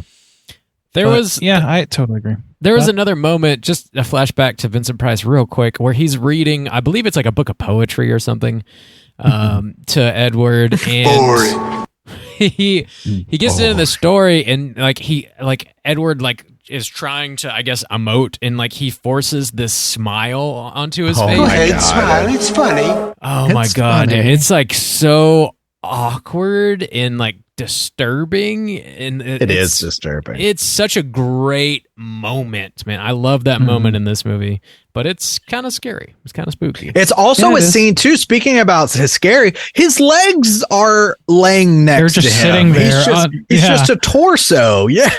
But you also they do this great moment where they show like the progressive sketches of how he started, where he is, and where he's supposed to wind up. I like the visual storytelling. I can't praise it enough. And while we're on the topic of things that can't be praised enough, the score in this movie is impeccable. It's untouchable. It's one of the best Elfman's ever done. It's so fucking beautiful. There's the only, not the only reason, but one of the main reasons that ice block scene is so impactful is because that score is like, it just hits like a ton of fucking bricks. Yeah. Oh, good. That moment is incredible in this movie. I fucking love it. It's so good. Yeah. It really genuinely does not get old ever. Yeah. It feels every bit as impactful every time I watch it. And that's the goal, man. Like if you like that's the fucking that's the brass ring. That's what you want as a filmmaker, is to be able for people to get an incredible impact from something multiple times. Like that's insane. Tim Hortons serving up multiples over here, everybody. There is one thing. I mean, we've been praising this a lot, and it's a great movie, and like it deserves a lot of praise. There's one kind of thing. It's nitpicky. It is, but the aspect of Edward is so clumsy and constantly accidentally cuts people and makes these kind of like mistakes that make people scared of him or whatever. And yet he's so precise that he can carefully cut a dog's hair without scratching them at all, without cutting. Yeah. Same with like, people are completely okay for this man. He's so precise and, makes these amazing things with their hair and their bushes and their dogs, but then he'll accidentally like turn around and cut somebody. It's like, okay, I'm sorry, I was laughing because as you were saying that, when you made a strong emphasis, your fucking ear would go up on your hat. Yeah. Behind the scenes, YouTube. Anyway, behind the scenes. Yeah. I like. Yes, I mean, I mean, I agree, but at the same time, I also feel like that's. I can write that off pretty easily. I can logic that away as being like, he's focused on those things. Like, he wasn't focused on Kim when he accidentally slashed her hand. He just noticed her.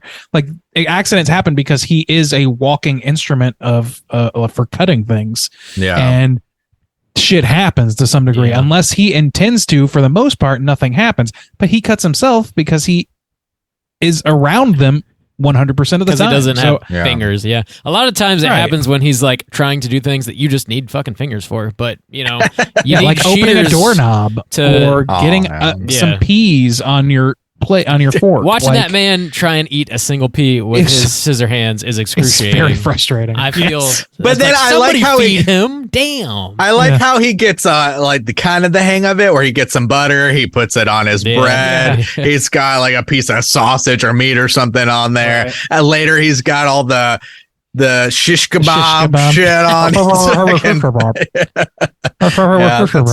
That's pretty funny. And then people later are feeding him ambrosia from the spoon. Yeah. But that's for their reasons, not for him. They're feeders. They like it. They are feeders, yes. How does he wipe his butthole, though? Dude. I don't know if he has a butthole. Does he have a butthole?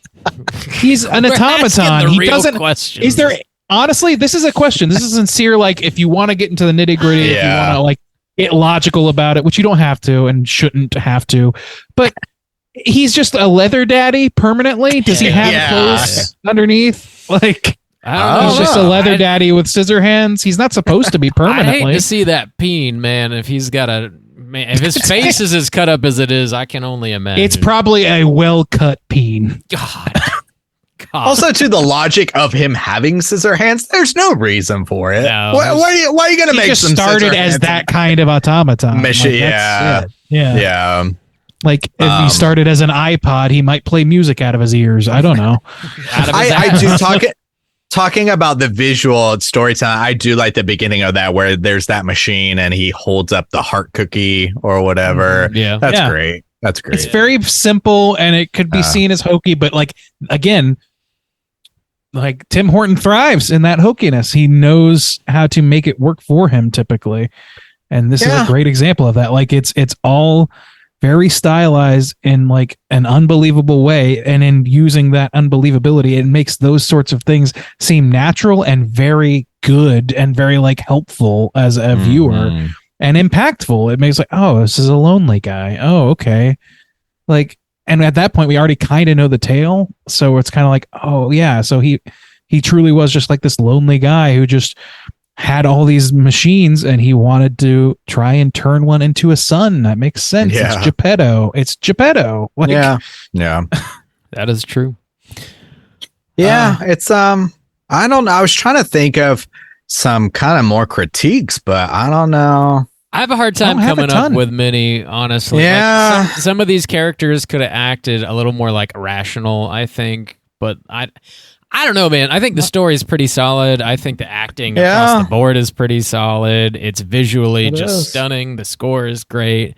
It hits me. Even like in go ahead. Anthony Michael. Sorry, go ahead. You guys, everybody else talk. The thing that like really solidifies this movie for me is like, when she's dancing in the snow and it's like a very like lovely moment in the movie. It's very touching. And then at the end of the movie, when she says, as an old woman, like, sometimes you can still catch me dancing in it, it's just like the cherry on top, man. I fucking love that moment. It's so sweet. She's talking to her granddaughter about it and everything. It's just, it really pulls at my heartstrings in a way that a lot of Tim Burton movies don't. And it just like kind of pushes this one over the edge for me. That's fair. Yeah. I like it because and even her little line, going to of like, I want him to remember me like how I was. That idea, touching on that idea of immortality, and which they didn't really like. That is a little bit of a flaw to me, because I was like, oh, is he immortal? Like, is that? It's just unclear. He is. To be, the nature of him. I mean, at the end it becomes like, oh, okay, but like I feel like that could have been maybe set up a little bit more. But that's like, again, that is a nitpick.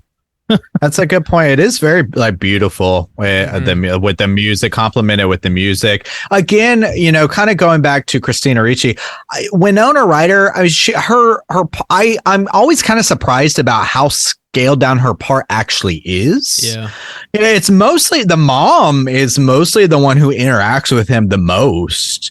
And then after the barbecue and everything else, that's when she finally kind of comes in. So we've already spent a decent amount of time with Edward in suburbia. When he goes to the bank, it's with the mom. When he goes on the television show, it's with the mom. And then when he's setting up the salon, it's with the other woman, at least. And that's, again, I was thinking, like, why is the mom gone? Why isn't the mom with him there, you know? I totally agree with that. I think that's one of the things that bothered me too a little bit, is that, like, while I think that having Kim be there at the end is like, it makes the story work in a lot of ways, but I feel like the mom not being privy to it, or not having a scene where Kim tells the truth to her mom or something like that, it may have been planned and just like not work pacing wise or something. I understand that, but I just kind of wish there was some sort of settlement for her. As the person who like did what almost nobody else in this whole fucking movie would have ever done, which is take this stray dog home and try and give him a life outside of isolation. Like, nobody else in this fucking show would have done that. I don't think. I think that's deserving of a closer for her. I agree. Yeah, I agree, because she has these two other she's so sweet, and she has these two other really powerful moments as this figure for Edward, where she says, one, after everyone's turned on him, and then she's like, oh, you know, come give me a new haircut for the party. And he's like, again? And she's like, of course, like, I'm so proud to have you as that proud mom thing, when everyone else has turned against his craft or what he loves to do. She's like, I'm so proud. And then that little thing that speech she gives where she's talking, is it to the daughter, whatever. She's like, I thought it was the best thing for him. You know, I wanted to take care of him, but maybe he's best back up at the cow. Well, that was so heartbreaking. And she doesn't really get an ending with him. And that does kind of hurt a little bit. Yeah, it does. I mean, I don't know. There's so many moments of her. There's more than that, because like there's the moment where people are canceling on their Christmas party, their annual Christmas party. They're saying like, well, I thought you'd be too embarrassed. She's like, well, you're wrong. I'm not embarrassed at all. He's part of our family, or whatever she says. Yeah. And then there was something else too. Like, on the TV show, somebody says like, well, if you get your normal hands, then you won't be special. And she says, he's always going to be special to us. Yeah. And let's like, this is the sweetest woman that's ever lived. Like, can we please give her a closer? Can we give her a moment with Edward before the end of the movie, where things are not, where he gets to like express thanks, or where they get some closure of some kind? Anything. Get some free Avon at least at the end. Come on. Yeah, give me some more of that lavender putty before I go. Yeah. Any other major points you guys want to touch on before we rate this one? I don't think I got anything left. Yeah. No. Yeah, I think we mostly covered it. Well, let's go ahead and do it. Randeezy, why don't you kick us off out of 5? How do you feel about Edward Scissorhands? Oh, man. I was planning to come in lower than I'm going to host here, and it's the conversation we've had is like just really brought a lot of that stuff like to bear for me. Like, I do have those qualms. I don't think that this is 100% perfect movie, but I think it's damn close. And so like part of me really wants to give it the flat 5. I think I'm going to go with a 4.75 because of those minor quibbles. And honestly, like, that's me straining to be objective as opposed to straining to follow my heart on this, because it is a 5-star movie in my soul, but it is like on a craft level, from what I do know about the filmic industry and what nitpicks I do have, I think that there are improvements available to it. So 4.75. as much as it pains me. Right on. Juice, what about you?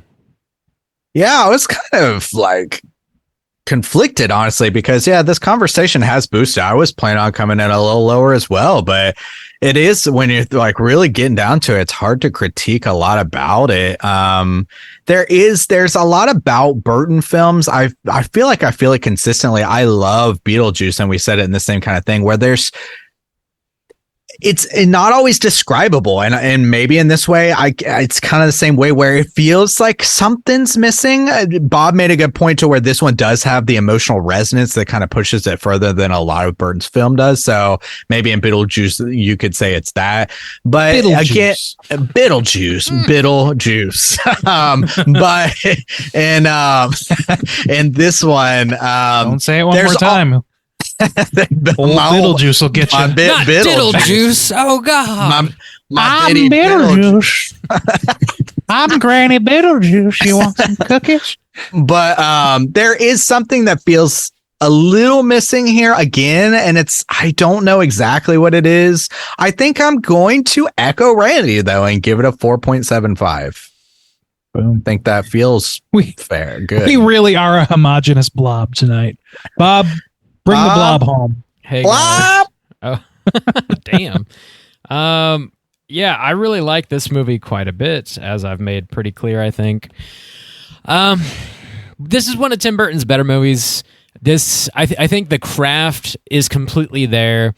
You've got his like very specific stylings. The set design is incredible. You've got the classic like gothic castle, the weird machines, juxtaposed to like the suburbs, and the design of Edward Scissorhands himself, I think, is pretty iconic. I think just if anybody just saw that like at a Halloween party, somebody dressed up as Edward Scissorhands, like they're going to know exactly what that is off the cuff. I think the cast is great. I think all the performances are good. Johnny Depp kills it. The dad cracks me up. The mom is so sweet. The religious zealot like comes in and like does her role well. The thirsty Joyce is like fucking hilarious to me. That's another thing that like not all Tim Burton movies are like super funny. I think this is really funny. It's got some spooky elements to it. I don't know that I'd say it's really scary outside of like maybe the way that like some of these like suburban housewives like come after this dude and mistreat him. The meathead jock boyfriend guy is kind of scary actually. Just getting absolutely trashed in that extremely bitchin' van, by the way. That van kicks ass. And then coming after Edward the way he does is fucked up. The score is top notch. It's probably one of the better scores in a Tim Burton movie. It's a great Christmas movie, and like I mentioned, the thing that really seals it for me is the Winona Ryder dancing in the ice flakes, and then mentioning again that she still does that, and like telling her granddaughter the sweet story about this misunderstood sort of star-crossed lover type romance that she experienced when she was younger, and it's just like got this like wholesome, sweet vibe to it that I really vibe with hardcore. Similar to you guys, like I was gonna come in a touch lower, but I don't know, like I can't really justify it. I think everything Tim Burton was trying to do, he did, and my enjoyment of this is like really kind of through the roof. It's like I don't really have any complaints necessarily. I think this movie's great, so I'm just gonna do it and give it a 5. I'm doing it. Right. So that's gonna put our aggregate at a 4.8 for Edward Scissorhands. And high. It occurs to me that we should have played Edward 40 Hands throughout this review, and we just totally blew that opportunity. We should have done what? Some of us have to work tomorrow. Just quit your job. It's fine. There was one thing big old Bob mentioning that it's like really funny. There was I think the dad does this. Maybe it's the mom and the dad together after he gets arrested. And they're talking about something like those damn TV programs. Yeah, damn them all to hell. Damn them all to You're quasi-evil. They're just the glossing over everything. Just the stereotypical, just, like, damn, those like TV, not actually getting to the source of like the problem. It's the media. They're like Reaganite suburban parents that are just nothing but well-meaning, but like all the dad can do is say like, "Oh, I think running your own business is the greatest satisfaction a working man can have." I've never done it myself, but I've heard. Yeah. I've given to believe. I love that shit so all much. The advice he has is like just not firsthand experience. It's just like the most plain, like by numbers advice a dad could give. I've heard someone else say this, so I'm just gonna repeat it to you. Here you go. Dude, when he drinks that whiskey, the noise he makes is fucking hilarious. Good, his little face. Come on. Come on, Alan Arkin. Also, we have more of that. I mean, I kind of made the joke earlier, but just the dad being like, they're sweet when they're little, and then they just hit an age and swell up. Yeah, they swell up. He said, "I thought it was ridiculous." Oh my god, that shit. This movie rules. Yeah, it's good shit. Watch it around Christmas time. Don't sleep on it if you haven't seen it. Yeah. Thanks for joining our Halloween extravaganza. Right. Watch this at Christmas time. Hey, fades into. Yeah. We're fading into it, Yeah, I mean, you could watch this around Halloween. It's still got spooky vibes, like through the roof. So it does. You could if you wanted to. It does that great line walk that Burton does. So yeah. Well, let's go ahead and jump into our Rotten Tomatoes segment. See what the critics and users think about Eddie Scissorhands. Certified fresh to death. All right. Well, time for me to take my rightful place at the throne here and give you boys a chance to guess within the best of your abilities what the aggregate positive score is on RottenTomatoes.com. We're going to start with the critics score. As always, Bob, we'll start with you. Why don't you tell me there are 66 reviews. That's it. Just 66 to take into account here. What percentage, Bob, do you think are positive reviews? I do think this is going to be pretty high. Will it be higher than Frankenweenie? Because that was fucking crazy high. I'll take just a 90. I think I'll go 90 even, please. 90, all right. Juice, how about you? Oh, shit. I think critics are going to love this one. I think... Yeah, I mean, this is always in the top for Tim Burton, and Tim Burton is one of those iconic directors. And I think a lot of people can make a claim for this being his best film. So I think it's going to hit those higher. Now, I'm going to risk it. I'm going to say 92 for a chance that maybe we could tie. Ooh, 92. Oh. Well, I'll tell you, you're not going to tie. There's not a ringy-dingy, but the winning number is only 1% off. And that winning number is 89%. That's the Rotten Tomatoes number. Ooh. So Bob's going to take this one, 89%, which is only 1% more than Frankenweenie, which I think is not accurate. Yeah, I would agree with that. For sure. There needs to be more reviews counted here, and the fact that there are enough to ding this over 10% is a travesty on the scale of human trafficking, I would say. God damn. On that scale, eh? That's a stolen line from Parks and Rec, I gotta say. Anyway, overstating things intentionally. But yes, no, that's insane to me that they would be so cool. I understand that like maybe 89% of critics are just, those are the critics that are open to Tim Burton at all. Maybe the other 10% just don't care for what he does. Some people just are in for the flavor that is Time I guess Horton. Not. Time Horton's coffee is great, but his movies burn. Let's go over to the audience score. Hope you've been listening this whole show, so you know what's going on. Absolute nonsense if you just skip to Edward I don't think it's that hard to figure out. It's just too dumb. It's just too dumb not to figure out. I see. Let's go with our audience score now. There are 250,000 plus ratings, so a quarter of a mil here are at play. Quite enough to homogenize to a certain extent. I'm going to start with Juice this time. Where do you think those 250,000 reviews land in terms of positive versus negative? Well, I gotta think it's lower than the critics, but I'm not going to go too low here. based on what we saw with Frankenweenie, I think I'll say like 80%. 80? Okay. Yeah. 80%. Bob, how about you? I think this is a crowd pleaser too. I'm gonna go. I'll take an 82. Maybe we can tie. Oh, what a you guys are just so gentleman. cute. Well, you're both wrong. One of you, however, is 9 points off, and the number you are off from is 91% positive. Okay. Bob's going to take this one too. Whoa, sweeping, Did I just Bob. sweep it? Wow. You just swept. Congratulations. Put Damn, your I got broom my aside butt and take your butt award. whooped today. I only got Yeah. one. You like that? You like how that feels? But you won, though, ultimately, as we all know. Well, ultimately, I'm a winner. I'm really. Ultimately, you're the if one you true think winner. about it, yeah. Yeah. Oh, yeah. If you think about it. Pumpkins.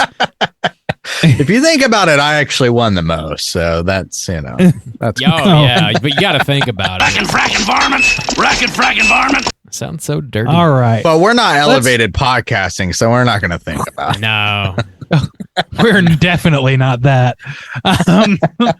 Let's go to our critics' consensus. It reads as follows. The first collaboration between Johnny Depp and Tim Burton, Edward Scissorhands is a magical modern fairy tale with gothic overtones and a sweet center. I think that's perfectly reasonable. And then, as we always do, I'm going to read a random negative review, and it might be funny, and it might be embarrassing for somebody, is what I'm assuming. Embarrassed. Let's go with Roger Ebert. Let's see what old Ebert has to say on this. All right. Old Ebert in 2000, this was posted. Hopefully, He that's gave when a it was posted. negative? Oh, no. He gave a negative. He wrote, Burton has not yet found the storytelling and character building strength to go along with his pictorial flair. Nah. This is after Beetlejuice and Batman. Oh, he's still finding his way, you know? Yeah. I think He just really doesn't know what he's doing. If this is finding his way and his way is to Charlie and the Chocolate Factory, then let's just go back. Let's just take a step on back. No, that's I don't know. You can't get it wrong when you can't get it right every time if you're putting out reviews like that guy does, I guess. But Jesus. An embarrassing pull for Ebert. He should be all right. That's our embarrassed. Rotten Tomatoes segment. Let's call him and find out. I hope you're embarrassed. Hey, Ebes. He's like dead. Why you right? dogging on Tim Horton? Let's call him from the Ouija board. No, Siskel has passed. Ebert has not. Okay. Okay. I got you. Dude, Let's still try to call him with the Ouija board. put that on as a Patreon exclusive. You sign up. Pick up his phone. Hello? At a Are certain you calling tier. in another Ouija board? You can do a seance with us to shit down Siskel and Ebert's corpses if you want.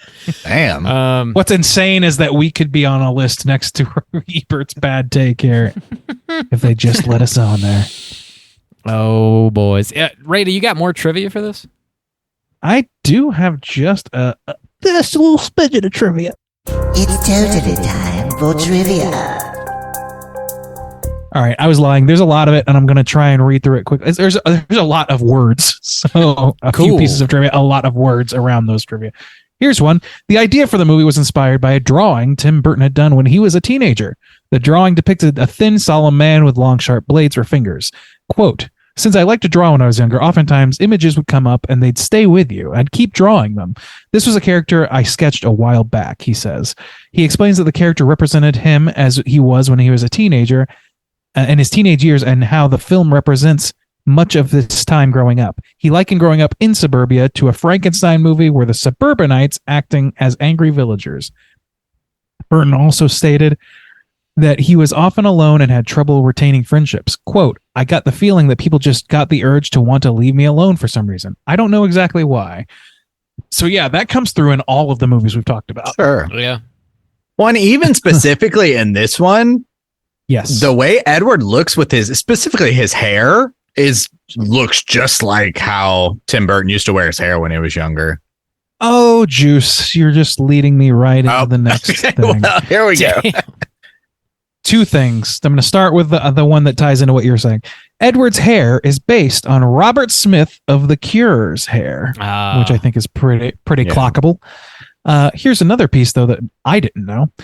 Tim Burton had asked Robert Smith of The Cure to do the soundtrack for this film and even sent him the script. Robert was busy recording Disintegration at the time and didn't know who Burton was, so he passed the opportunity, handing Danny Elfman the job. And honestly, thank God that worked out. I don't dislike The Cure. I don't have a strong feeling about them really, and like maybe it would have been great, but this I wouldn't change a thing about this soundtrack. No, I just you couldn't can't do be it. Elfman and Tim Burton collab. Yeah, and it's just so good. My boy Time. My boy Elfman and Time just Elfman. Time and Elfman. Partners. They say time goes by. It goes on. It whore toms. Time is certainly going on. Hey, anyway, time is going on. Let's keep it moving here. Keep the beat. I'm going to do a juice here and play a little game with this one. Earlier, we talked about how little Edward says in this film, how few lines he actually has. Edward only says X number of words in this film. Give me your best guess within 25 or closest to. How many words did he say in the course of the film? I'll start with Bob. Bob, you tell me. I'll say 50. 50? Okay. Juice, how about you? That's what I was going to say as well. So, since it's you're both wrong. Well, no, go ahead. I'll say 75. Okay, well, 75 is closer, but you're both wrong. It's substantially more than that. It's 169. Oh, that's 169. Okay, so triple what you guessed plus, but still not a lot of words for a fucking leading for a title character of a movie, for an iconic character. Yeah. I mean, it reminds me like there was that piece of trivia about how many minutes of screen time Beetlejuice actually has in that film. It's so small. It's like 15 minutes or something. Yeah. Mm-hmm. All right, let's read some more here. The waterbed scene was one of the only scenes that was not originally in the script. Great ad. Love it. Great ad.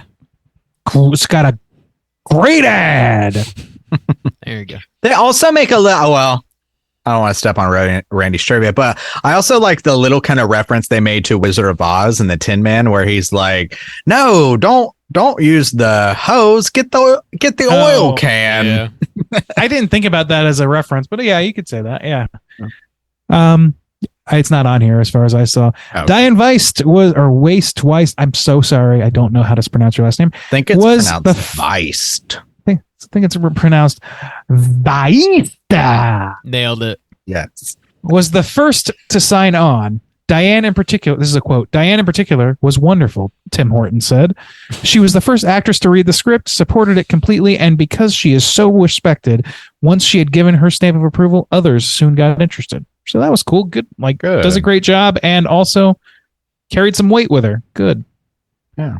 She's in a lot of stuff. She's in a lot of stuff. Here's another one. This is the only film in which Vincent Price and his daughter, Victoria Price, both appear. However, they did not have a scene together. And I didn't know that. And I looked it up. His daughter, Victoria Price, plays one of the TV news anchors, or just the TV news anchor in this movie. Oh, who's asking him questions or whatever? I don't know. I think it's like covering... I don't remember exactly, but I remember saying I think it's like in the field reporting sort of thing, not when he's on TV, because that was a man giving him questions there. Okay. Anyway, the little blonde boy on the slip and slide at the beginning of this film is, can you guess? Nick Carter from the Backstreet Boys, uncredited. Never would have guessed that. Nobody would have ever guessed that. It has been confirmed in multiple interviews, according to Nick himself. That is him. He's so edgy. He's been in a Tim Horton film. Oh yeah, it's very edgy. Legendary director Tim Horton. All right, here's just a very good story here. In her high school days, when Winona Ryder got beaten up for not dressing like her character Kim, instead she felt comfortable in boys' clothing and had to face unfortunate consequences because of it. Ryder said she was kicked repeatedly in the school bathroom. Luckily, the actress was able to get revenge on her tormentors. She reveals, and this is a quote, "Years later, I went into a coffee shop in Petaluma and I ran into one of the girls who kicked me. She said, 'Winona, can I have your autograph?' And I said, 'Do you remember me? I went to Kenilworth. Remember how in 7th grade you beat up that kid?' And she said, kind of. And I said, that was me. Go fuck yourself. There you go. Atta girl, Winona. Love that shit. Yeah. That's just karmic justice that I approve of. Yeah. All right. I'm going to try and cut through some of these because some of them aren't as interesting. Okay. Edward is regarded as an artificial human, but he is made more of a homunculus rather than a robot or a golem. In an interview, Johnny Depp once characterized Edward as a creation and left it at that. I think that's fair. Yeah, like Frankenstein. Yeah. Well, I mean, he's a reanimated corpse. Well, yeah, it is. But they do mention that he gave him a heart and a brain. Or like in the narration, I think at the beginning when she's and the nerve. Oh, yeah. And a giant hog. Just a big wailing hog. God damn. Made of metal. Wailing. Okay, two more things. Wailing hog. Real sharp. Two more things. When Edward is cutting the neighborhood lady's hair, the instrumental music is playing sounds. Wait a minute. The instrumental music playing sounds similar to a medley from Sweeney Todd, though it is not in a direct sample. And as we know, he would later direct that film. I didn't even think about that, honestly. Yeah. When she has that freaking, she freaking creams her shorts over that haircut. That was the single most thrilling experience of my whole life. She toe curls. Toe curls. When I was a child and watched this, that didn't really sink in. No, didn't really know what was going on there. I was just she really likes that haircut. I need to go get a haircut. Yeah. All right, last thing, and this is a little bit of a guessing game. There are 1, 2, 3, 4, 5 different actors' names here of people other than Johnny Depp considered for this role. Try and name one. Take as many guesses as you want. 5. I have they gotta be palish yet. They are names that you would probably know, but they're largely most popular around this time. Yeah, 1990. Who's some teeny bopper boys? Brad Pitt. Okay, Brad Pitt. Bob, what do you think? I'm totally blanking on this dude's name. The dude plays the dad in Back to the Future. Fucking Christopher, not Christopher Lloyd. What am I talking about? Oh, wow. I'm totally blanking too. Oh, weird guy. Feldman. Or one of No. somebody. No, that's not who I'm talking. I'm guessing. I'm throwing out another guess for this. Quiz. That would be another I good see. guess. Crispin Glover is who you're thinking of. So you're saying Crispin Glover. It's none of those names. Okay. Here are the Tom Cruise. It's not him either. Here they are. Sean Astin was considered for the. I'm sorry. This is I fucked this up. These were for the role of Jim, not for Edward. I completely. Randy. That would have completely changed my answer. I would have said different things. Then I would have got it right. Like Arnold Schwarzenegger. All right, take a guess. Edward dies tonight, boys. We didn't make any. Take a guess. Who do you who was considered for the role of Jim? Tell me. Besides Anthony Michael Hall, who was it? Christmas dies tonight. Frankenweenie dies tonight. Christmas dies tonight. Let's test this. I would have been right. The guy from Michael Myers. Michael Myers. No, the Canadian. Mike Myers. Myers. Okay, Bob. I don't know. Jim Carrey. Man, you guys suck. Yeah. Sean Astin, Christian Slater, Kiefer Sutherland, Keith Coogan, River Phoenix. There you go. Kiefer would have been a solid, obvious choice. Kiefer, yeah. Well, his fucking mom from Lost Boys is already in here. So I was trying to think of Lost Boys. Yeah, that's why I said a Feldman. A Feldman would. That's not a bad guess. But at the time I was thinking of for Feldman. I was thinking of potentially Edward. So. Frog brother. Yeah. All right. Well, that's it for trivia. Awesome. Cool. All right. Let's round this episode out with a giant cooter of the week. Straight chillin'. Cooter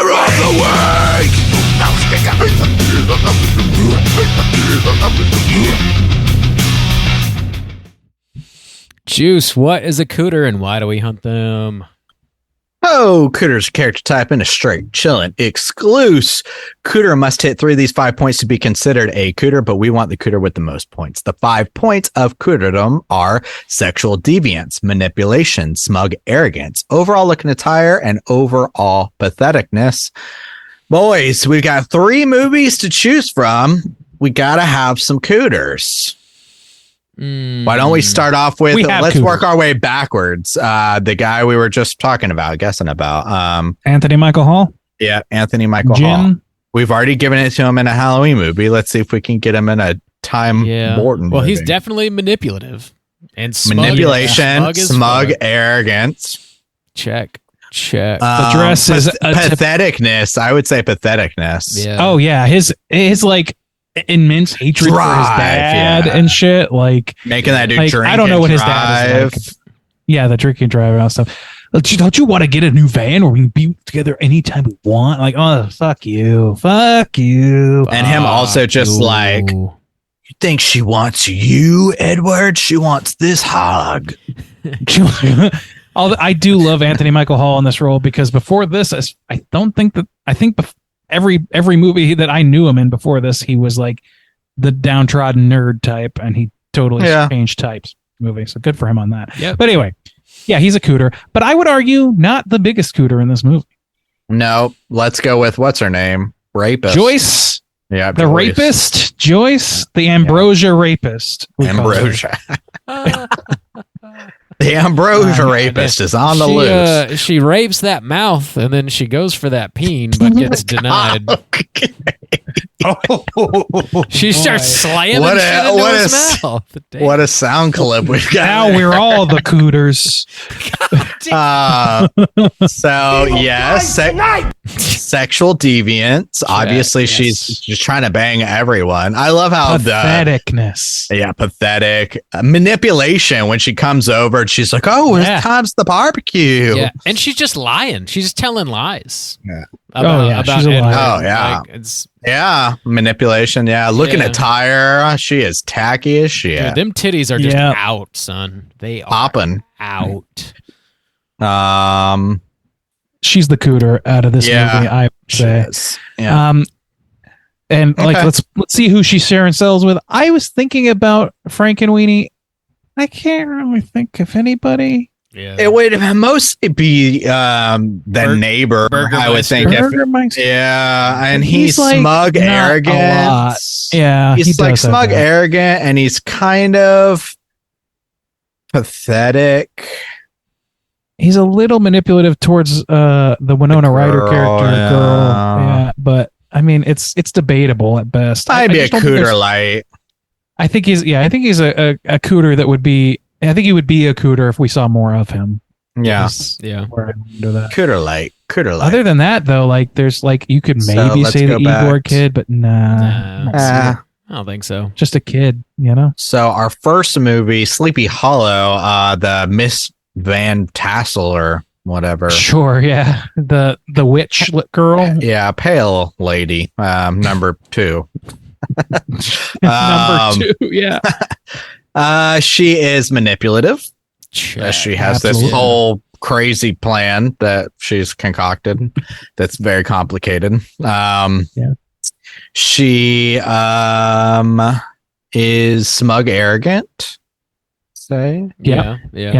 She has sexual deviance because she is sleeping with that one guy, the dad from Beetlejuice, Beetlemang. Oh yeah, Beetlemang. Yeah. Well, and she also like she like sidewinded her way, manipulated her way into being married to the guy in the first place. That's true. Yeah.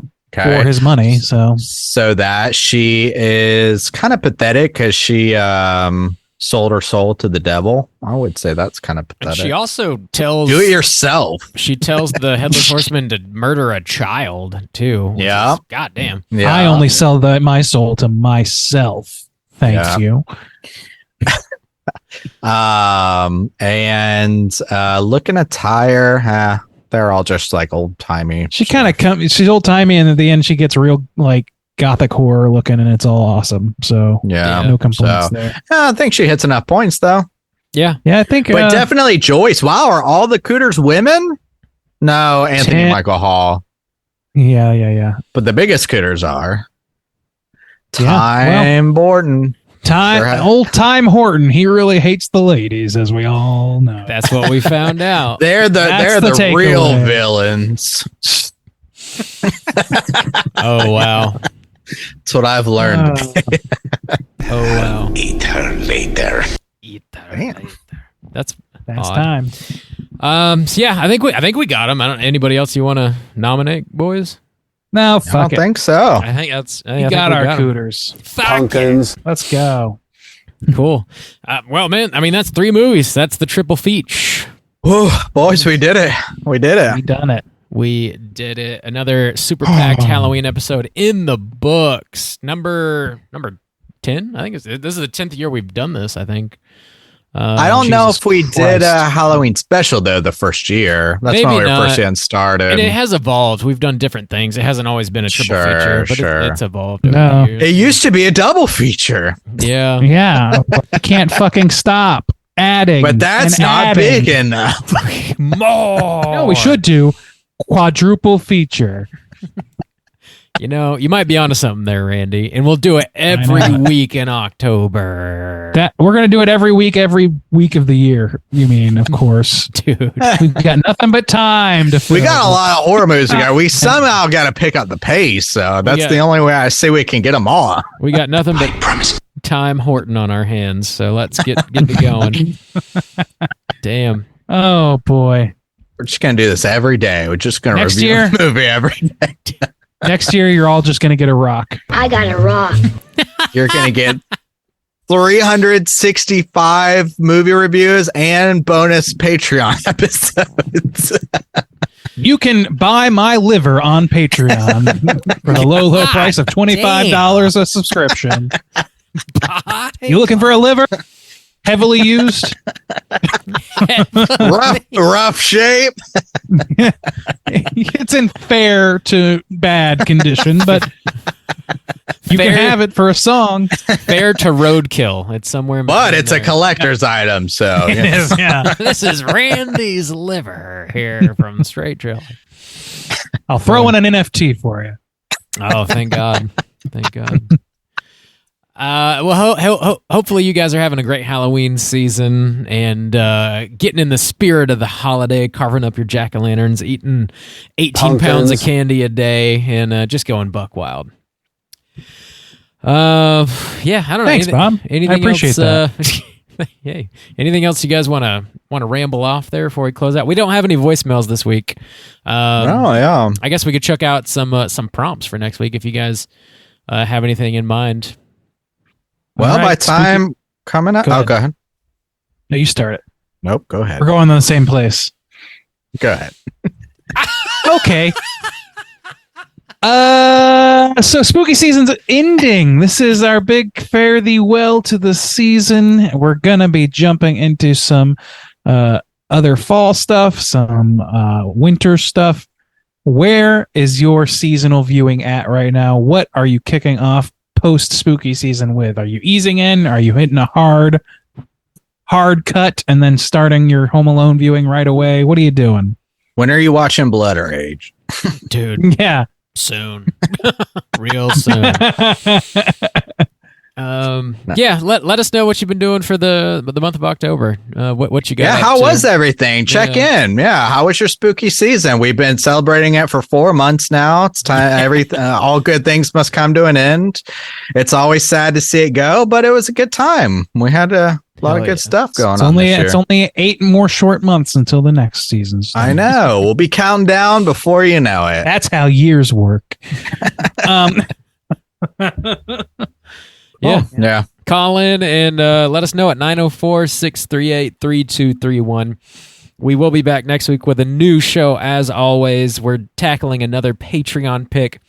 This one was chosen by Gabriel, and the movie is Fear from 1996. I believe Mark Wahlberg is in this. I've not seen this one. Are you guys familiar with Fear? Yep. Okay. Nope, I am but not. I did put together the graphics, so I know a little bit. Cool. Okay, cool. So check out Fear from 1996. Get ready for next week's show. Until then, you can find us on all the social media outlets. Just search Straight Chilling Podcast and we'll pop right up. If you want to join us on our daily Slack channel conversations, hit us up on one of those social media outlets and I'll send you a link so you can join in on the fun. Everybody stay safe out there. Enjoy your Halloween. And until next week, as always, all you mother truckers, please keep chilling. Happy Halloween! Pumpkins, pumpkins, pumpkins, pumpkins, pumpkins.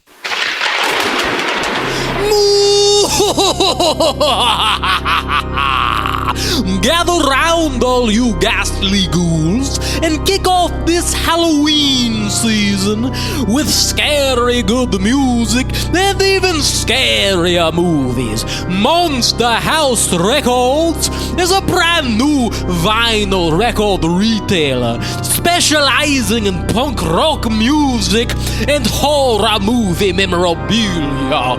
Located in the heart of Sanford, Florida, they boast a wide array of physical media, including vinyl records, cassette tapes, CDs, VHS, Laserdisc, and more. You can also find vintage tees, books, and plenty of toys. Come for the music, stay for the chills and thrills. At the Monster House Records, be sure to follow them at Monster House ORL or visit them on their website at monsterhouserecords.com.